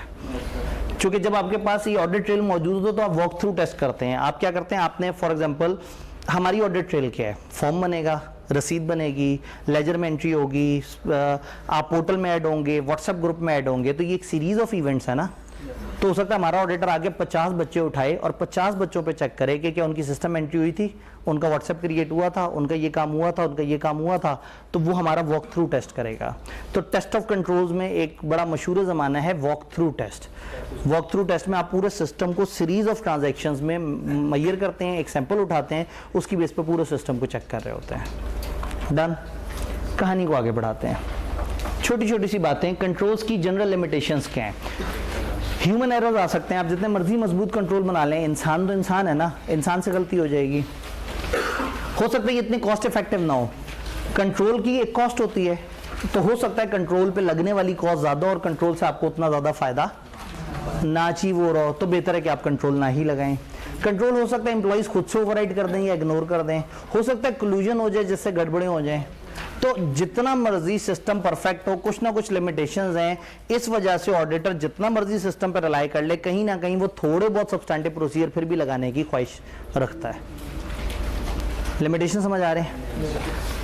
छोटी एंटिटीज़ में क्या मसले हैं, छोटी एंटिटीज़ के मसले काफ़ी बड़े हैं। वो छोटी एंटिटीज़ उनके पास ज़्यादा पैसे नहीं है, जब ज़्यादा पैसे नहीं है तो अच्छे सॉफ्टवेयर नहीं लगा सकेंगे। छोटी एंटिटीज़ हैं तो ज़्यादा एम्प्लॉइज़ भी नहीं होंगे। जी 3 जी हाँ भाई तक बिस्किट नहीं पहुंचा जी, भाई जो है ना इस वक्त उन्होंने कहा मैं अजीम बनने की पूरी अदाकारी करूँ, ठीक है, नहीं आपका हक बनता है, ठीक है। वो एक भाई का हमारा हाफ रोल भी मिसिंग है, ठीक है, वो उन्होंने जी बता दिया क्योंकि अभी वो डिस्ट्रीब्यूट नहीं हुई थी चाय पूरी। वो भाई जो चाय लेके आ रहे हैं उनके हाथ में एक हाफ रोल है। हमारे लोग बहुत अच्छे हैं, वो हिसाब रखते हैं। वो आपके बिस्किट पे नज़र तो नहीं है उनकी, आपने बिस्किट आगे की तरफ रखना है, वो आगे वाली मेज पे जो है ना। लें जी, रास्ते में जो है ना वो गड़बड़ होने लगी थी, लेकिन जो है ना एक अच्छी कंट्रोल एनवायरनमेंट की वजह से फ़ौरन से जब मैनेजमेंट की सुपरविजन गई तो उन्होंने फ़ौरन से जो है ना अगले बंदे के हवाले कर दी, नहीं तो वो अपने हाथ में बिस्किट रख के उसमें से थोड़ा सा टैक्स वसूल करने के बाद आगे देने के चक्कर में थे। हाँ जी, तो हम बात कर रहे हैं कि छोटे इदारों में क्या मसले हैं। छोटे इदारे के मसले हैं कि उसके एम्प्लॉयज़ ही 3-4 हैं, कौन सी सेग्रीगेशन ऑफ ड्यूटी, उसी बंदे ने एंट्रियां करनी है, उसी ने परचेजिंग करनी है, उसी ने मार्केट से जाके सामान खरीदना है, उसी ने आके ही एंट्रियां रिकॉर्ड करनी है। फिर सॉफ्टवेयर भी बहुत महंगे महंगे नहीं लगा सकते, कंट्रोल्स पे भी बहुत ज़्यादा काम नहीं कर सकते, निज़ाम भी बहुत मजबूत नहीं कर सकते, बड़ा ज़्यादा लंबे चौड़े डॉक्यूमेंटेड सिस्टम भी नहीं बना सकते। लेकिन एक चीज़ वहाँ स्ट्रॉन्ग होती है विच इज़ कंट्रोल एनवायरनमेंट। छोटे इदारे में ओनर सर पर बैठा हुआ होता है, उसी के सामने सारा कुछ और होता है। बड़े इदारे में ओनर हेड ऑफिस बैठा होता है और ब्रांचेस पे ओनर नहीं होता, जिसकी वजह से कंट्रोल एनवायरनमेंट थोड़ी सी वीक हो जाती है। तो छोटे इदारे में कंट्रोल एनवायरनमेंट स्ट्रॉन्ग है लेकिन बाकी सारी चीज़ें वीक हैं। तो शायद अच्छा एविडेंस ना हो कि सिस्टम कैसे रिकॉर्ड हो रहे हैं, शायद कंट्रोल्स का एविडेंस ना हो, शायद ओवरराइड हो जाए सिस्टम, शायद मैनेजमेंट में कम लोग हैं तो उनके पास एक्सपर्टाइज भी ना हो कि चीज़ों को कैसे रिकॉर्ड करें। तो छोटी एंटिटीज़ की अपने कुछ मसलों मसाइल हैं। फाइनली चैप्टर के एंड की तरफ जाते हैं। हमने कहा था कि हम इस चैप्टर पे ज़रा ज़्यादा टाइम देंगे और फिर जब बच जाएगा टाइम वो हम एनालिटिकल प्रोसीजर को दे देंगे, क्योंकि उसमें हमारे पास कुछ वीडियो में भी चीज़ें पड़ी हुई हैं। सिस्टम को रिकॉर्ड करना, 3 अगर ऑफ कर दें, सिस्टम रिकॉर्ड करने से क्या मुराद है? सिस्टम रिकॉर्ड करने से मुराद ये है कि आप जिस भी एंटिटी के कंट्रोल्स को देख रहे हैं, समझ रहे हैं, आप क्या करें, उसको डॉक्यूमेंट कर लें, उसको रिकॉर्ड कर लें। क्यों रिकॉर्ड कर लें? बस क्लाइंट से पूछ लें और ऑडिट कर लें। रिकॉर्ड क्यों करना? एविडेंस है, डॉक्यूमेंटेशन कहता है हर चीज़ लिखो, याददाश्त रहेगी। सिस्टम वो बताएंगे तो आपको शायद पूरा याद ही ना रहे। आपको शायद याद हो कि जब ये वाला टॉपिक आया था तो मैंने आपको एक पूरा निज़ाम बताने की कोशिश की और आप परेशान हो गए, आपने कहा सर रहने दें। चूँकि निज़ाम इतने बड़े बड़े होते हैं कि उनको सुन के याद नहीं रखा जा सकता। तो दिस इज़ वेरी गुड कि जब भी आपको किसी भी जगह इंटरनल कंट्रोल्स को चेक करना हो, देखना हो या समझना हो, आप उनको क्या करें, डॉक्यूमेंट कर लें। डॉक्यूमेंट करने के 3 तरीके हैं। एक तरीका नैरेटिव नोट्स, एक सिस्टम फ्लो चार्ट और एक नैरेटिव नोट इंग्लिश लैंग्वेज में रिकॉर्ड कर लें, फ्लो चार्ट कुछ डायग्राम्स बना लें और क्वेश्चन एयर कुछ सवालनामों की फॉर्म में पूरे सिस्टम को रिकॉर्ड कर लें। नैरेटिव नोट से स्टार्ट करते हैं। Narrative note basically written description है सिस्टम की। क्लाइंट के पास बैठे उनसे कहा बताएं आपका सेल्स का क्या सिस्टम है, वो बताते गए, आप लिखते गए। पुराने ज़माने में बॉल पॉइंट से लिखा जाता था, आज के ज़माने में आप लैपटॉप गोद में रख के बैठ जाते हैं और आप उसके ऊपर टाइपिंग कर रहे होते हैं। तो आज का ऑडिटर जो है वो मैक्सिमम काम लैपटॉप या इलेक्ट्रॉनिक डिवाइसेस को यूज़ करके कर रहा होता है। तो आप सारी चीज़ें साथ साथ लिखते जा रहे हैं। तो ये मेनली यूज़ होता है कि आप जो एक्टिविटीज़ हैं जो प्रोसेसिंग में इस्तेमाल हो रही हैं ट्रांजैक्शन की, उनको रिकॉर्ड करें। ये सिंपल होते हैं लेकिन समटाइम ये काफ़ी लेंथी हो जाते हैं, टाइम कंज्यूमिंग होंगे पहले, और उसके बाद जब भी आप इसको अपडेट करेंगे तो आपको फिर भी टाइम लगेगा। तो आइडियली क्लियरली रिटर्न होने चाहिए, ज़रूरत से ज़्यादा लेंथी बनाने की कोशिश ना करें और कोशिश करें टू द पॉइंट ऐसी बात हो जो कल को आप नहीं और कोई और ऑडिटर भी यूज़ कर रहा हो तो उसको भी समझ आ रहा हो कि आपने क्या लिखा है। दूसरा तरीका होता है आप डायग्राम बना लेते हैं। आप अकाउंटिंग सिस्टम को एक डायग्राम की फॉर्म में ले आते हैं। फ्लो चार्ट से क्या होता है कि आपको एक तस्वीर सी नजर आती है, उस तस्वीर में चीज़ों का फ्लो नजर आ रहा होता है, इसके बाद ये हुआ, इसके बाद ये हुआ, इसके बाद ये हुआ। तो जिंदगी बड़ी आसान हो जाती है। एक बंदा सिर्फ एक सफ़ा देख के पूरे सिस्टम को दिमाग में बिठा लेता है। हम लोग इंशाल्लाह कल जब टेस्ट ऑफ कंट्रोल्स की बात कर रहे होंगे तो हम 1-2 सिस्टम्स को, 2-3 सिस्टम्स के फ्लो चार्ट देखेंगे। उससे हम देखेंगे कि पूरे सिस्टम को राइटिंग में पढ़ने से ज़्यादा आसान होता है कि आप उसकी एक तस्वीर जहन में बिठा लेते हैं। तो फ्लो चार्ट एक तस्वीर है, फ्लो चार्ट एक विजुअल इम्पैक्ट देता है इमीडिएट सिस्टम का। और लेकिन फ्लो चार्ट बनाने के लिए आपको क्या चाहिए, एक अच्छा एक्सपीरियंस चाहिए। कुछ अरसे पहले तक फ्लो चार्ट कैसे बनाया जाता है वो हमारे सिलेबस में होता था और आईकेएप ने एक दफ़ा फ्लो चार्ट बनाने का सवाल तक पूछा हुआ है कि फ्लो चार्ट बना के दो। लेकिन अल्हम्दुलिल्लाह अब हमारा आईकेएप ईजी हो गया है, बच्चे आहिस्ता आहिस्ता फुस होते जा रहे हैं तो आईकेएप उस हिसाब से आहिस्ता आहिस्ता और डिफेंसिव होता जा रहा है। जी एआई आ गया ना, बच्चे जो है वो क्यों इतना मेहनत करें। अब फ्लो चार्ट क्यों कोई बनाएगा, आप पूरी डिस्क्रिप्शन डाल देंगे कि एआई पे और एआई एक अच्छा सा फ्लो चार्ट बना देगा। क्योंकि आपको फ्लो चार्ट बनाना नहीं आता तो एआई जो भी बना देगा आप मान लेंगे कि उसने सही बनाया है। तो प्रॉब्लम ये है कि एआई भी उसके लिए काम का है जिसको पता है कि एग्जैक्टली वो प्रोसेस किस तरह से चल रहा है। तो एआई आने के बाद भी वो प्रोसेस आपको समझने ज़रूर पड़ेंगे। तो एआई ने ऐसा नहीं करना है कि बस आपकी ज़िंदगी आसान, आपको जो आप नौकरी करने गए उन्होंने कहा ये काम आपने करना, आपने एआई पे डाला काम हो गया। अगर ऐसा काम है तो ये काम तो वो आपको देंगे ही नहीं, आपको नौकरी पे ही नहीं रखेंगे। जो काम एआई को देने से हो जाएगा तो फिर इंसान की क्या ज़रूरत है। हाँ, ऐसा काम हो जो एआई से हर किसी को ना करना आता हो, ऐसा काम हो जिसको आप थोड़ा सा घुमा के कर सकते हो, और ऐसा काम जिसमें इंसानी जजमेंट इन्वॉल्व है, वहाँ एआई आपका दुश्मन नहीं है, वरना एआई इंसान का दुश्मन है। तो अपने आप को अपग्रेड करेंगे तो एआई की तबाहकारियों से बचेंगे, और अगर एआई अकेले पर रिलाई करते रह जाएंगे तो फिर तो हो गया काम। तीसरा तरीका क्या है, ICQ या ICEQ। आप पूरे सिस्टम को क्वेश्चंस में डिवाइड कर लें। अगर मैं कहूँ क्वेश्चंस क्लियर होने चाहिए, क्वेश्चन अंडरस्टैंडेबल होने चाहिए, तो शायद थोड़ा सा मुश्किल हो जाएगा, क्योंकि यहाँ क्लैरिटी और अंडरस्टैंडिंग कुछ कीड़े मकोड़े से हैं। और अच्छा, आप लोग फिर अच्छे लोग हैं। कभी कभार जो है ना वो इस तरह से करके कोई मोबाइल यूज़ कर रहे हैं या कुछ और इस तरह से, या हम टीवी पे अगर मतलब कोई यूट्यूब वगैरह यूज़ कर रहे हैं, तो समटाइम क्या होता है कि आपने जो चैनल सब्सक्राइब किया होता है उनकी वीडियो सामने आ जाती है। तो मैंने अपने कॉलेज को सब्सक्राइब किया होता है, तो अचानक से एक लेक्चर आ जाता है जहाँ इस तरह की एक राइटिंग होती है और मैं बहुत ही फ़ख्र से एक्सप्लेन कर रहा होता हूँ। तो मेरी बेगम जो है ना वो टीवी देख के कहती है कि ये कैसे पढ़ पाते हैं, ये कौन लोग हैं, ये जन्नती लोग हैं, ये इस किस्म की लिखाई है, ये कुछ कहते नहीं है आपको। तो वो जो है ना, ये आप लोगों की भी अजमत है कि आप इस तरह की लिखाइयाँ पढ़ लेते हैं, देख लेते हैं।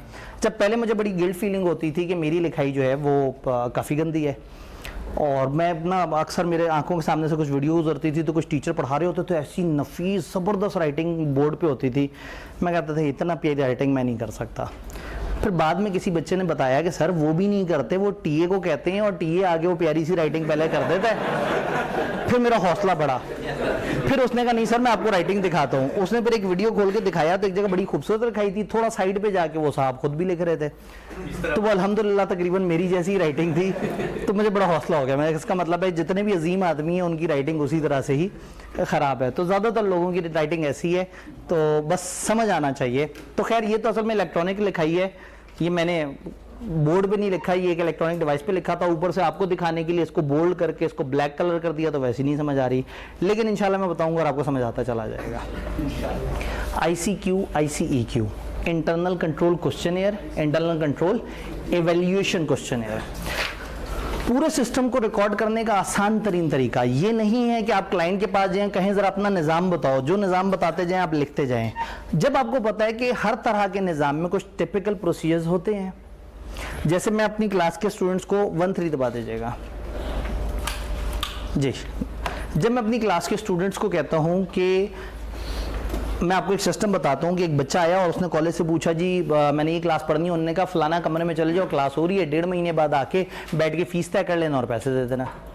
तो बच्चे कहते हैं नहीं सर ऐसे नहीं होता, एक फॉर्म होना चाहिए, एक रसीद होनी चाहिए, एक एंट्री होनी चाहिए, एक कार्ड होना चाहिए। इसका मतलब है कि मैंने कॉलेज का नाम बगैर बताए जब आपको ये बताया तो आपने कहा नहीं सर इस तरह से नहीं, ज़्यादातर कॉलेज में इसी तरह का निज़ाम होता है। तो ज़्यादातर हॉस्पिटल्स का भी एक ही खास तरह का प्रोसेस होता होगा, तो ज़्यादातर प्रोडक्शन वालों का भी एक ही तरह का प्रोसेस होता होगा। तो जो ऑनलाइन लोगों के घर माल डिलीवर कर रहे हैं उनके भी मिलते जुलते प्रोसेस होंगे। तो रादर देन कि मैं क्लाइंट से पूछूं आपका प्रोसेस क्या है, मैं इंटरनेट पे सर्च कर लूं कि इस तरह का बेस्ट प्रोसेस क्या है।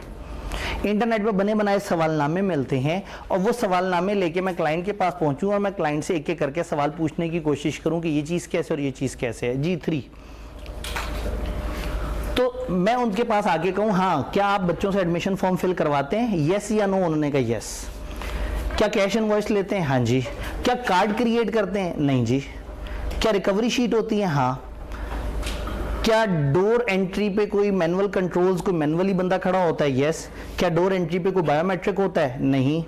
क्या सब्जेक्ट वाइज डिटेल होती है, हाँ जी। क्या कोऑर्डिनेट हेड ऑफिस से आप चीज़ों को करते हैं, नहीं। आपने क्या किया, बने बनाए कुछ सवाल, आप नेट पे गए, आपने कहा मुझे सेल्स की आइडियल ICQs दे दें, उन्होंने 150 सवाल आपको दे दिए। आपने इस इदारे को देखा, उन सवालों को देखा, कुछ सवाल तो फिल्टर कर दिए कि इस इदारे पे एप्लीकेबल नहीं है, तो 70-80 सवाल रह गए। 70-80 सवाल आपने एक एक करके पूछे, या वो आपको जवाब देंगे यस या वो आपको जवाब देंगे। ये एग्जिस्टेंस ऑफ कंट्रोल पता लग रहा है कि आप कहते हैं ये होना चाहिए, जहां जहां वो यस कह रहे हैं इसका मतलब है वो मानते हैं कि उनके यहाँ वो निज़ाम है, और जहां वो कह रहे हैं नहीं वहाँ नहीं। तो जहां उन्होंने नहीं कह दिया हम फौरन से इसको मैनेजमेंट लेटर में भेज दें मैनेजमेंट लेटर क्या है? पूरा ऑडिट जब आप करने के बाद, टेस्ट ऑफ कंट्रोल्स करने के बाद आपको बहुत सारी वीकनेसेस, प्रॉब्लम्स पता लगी होती हैं एंटिटी की, वो आप सारी चीजें उठा के इनको रिपोर्ट कर देते हैं। यानी कि इनके दोस्त जावेद गवर्नेंस को जाते जाते एक लेटर ऑफ वीकनेस देते हैं, जिसमें आप कहते हैं कि ये 25 मिस्टेक्स हमें मिली, इन मिस्टेक्स का ये इंपैक्ट था और हमारी सजेशन ये है कि इसको ठीक कर यूं कर लो, ये आपके कंट्रोल्स में मसले थे। ये ऑडिट ओपिनियन नहीं है, ये आप अपनी तरफ से मदद कर रहे हैं उनकी, क्योंकि आप चौकीदार हैं, आप उनकी मदद कर रहे हैं, आप उनकी हेल्प कर रहे हैं, और फिर आप उनसे कहते हैं कि अपनी मैनेजमेंट से इसके आगे रिस्पॉन्स लिख के हमें दे दो, या अगली दफ़ा जब आए तब हमें दे देना। इसको मैनेजमेंट लेटर भी कहते हैं और लेटर ऑफ वीकनेस। तो जो जो आपको खराबी नजर आती है आप उसमें डालते चले जाते हैं। तो मैंने कहा जहां जहां नो लिखा हुआ है, ये 3 तो उठा के उस लेटर ऑफ वीकनेस में डाल दें। कि इतना अहम कंट्रोल और आपको पता ही नहीं है, बायोमेट्रिक कितनी कमाल चीज़ है, आपने रखा हुआ ही नहीं है, कार्ड क्रिएट करना कितना अहम है और आपने रखा ही नहीं है। फ़ायदा भला क्या हुआ? अगर मैं इनसे इनका निज़ाम पूछ के लिखता तो मेरे जहन में बायोमेट्रिक आता ही ना, मेरे जहन में कार्ड आता ही ना, जो ये बताते वो लिखता। अभी क्या हुआ, मैंने बेस्ट निज़ाम से जब इन्हें कंपेयर किया तो इनकी वीकनेस फ़ौरन से पता लग गई। तो ये ICQ है जो कि बड़े बड़े सवाल पूछता है। अब क्या होगा, जहां जहां उन्होंने यस कहा है, हर सवाल के पीछे मैं छोटे छोटे से और सवाल बनाऊंगा ICEQ। अब अगर मैंने इन सवालों को फर्दर वेरीफाई करना है, उन्होंने कहा एडमिशन फॉर्म फिल करते हैं, मैं बड़ा खुश हो गया कि एक कंट्रोल एग्जिस्ट करता है। पता नहीं अच्छा काम कर रहा है या नहीं कर रहा। अच्छा काम कब काम करेगा, मैं उनसे छोटे छोटे और सवाल पूछ रहा हूँ। भाई इस पे स्टूडेंट का नाम लिखते हो, इस पे उसका रोल नंबर लिखते हो, इस पे फ़ी की डिटेल लिखते हो, सब्जेक्ट की डिटेल लिखते हो, स्टूडेंट के साइन लेते हो।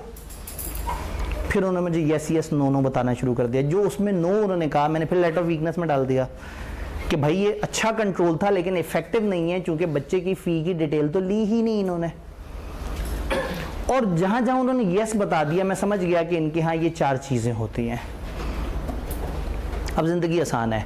अगर इसी वक्त मुझे टेस्ट ऑफ कंट्रोल करने हैं तो मैंने क्या किया, 50 बच्चों के फॉर्म उठाए और उस पर जहां जहां उन्होंने टिक लगाया था वहां देख लिया वो काम हो भी रहा है या नहीं हो रहा। जो वो खुद मानते नहीं हो रहा वो तो वीकनेस में डाल दिया, और जो उन्होंने कहा था उसका वॉक थ्रू टेस्ट कर दिया।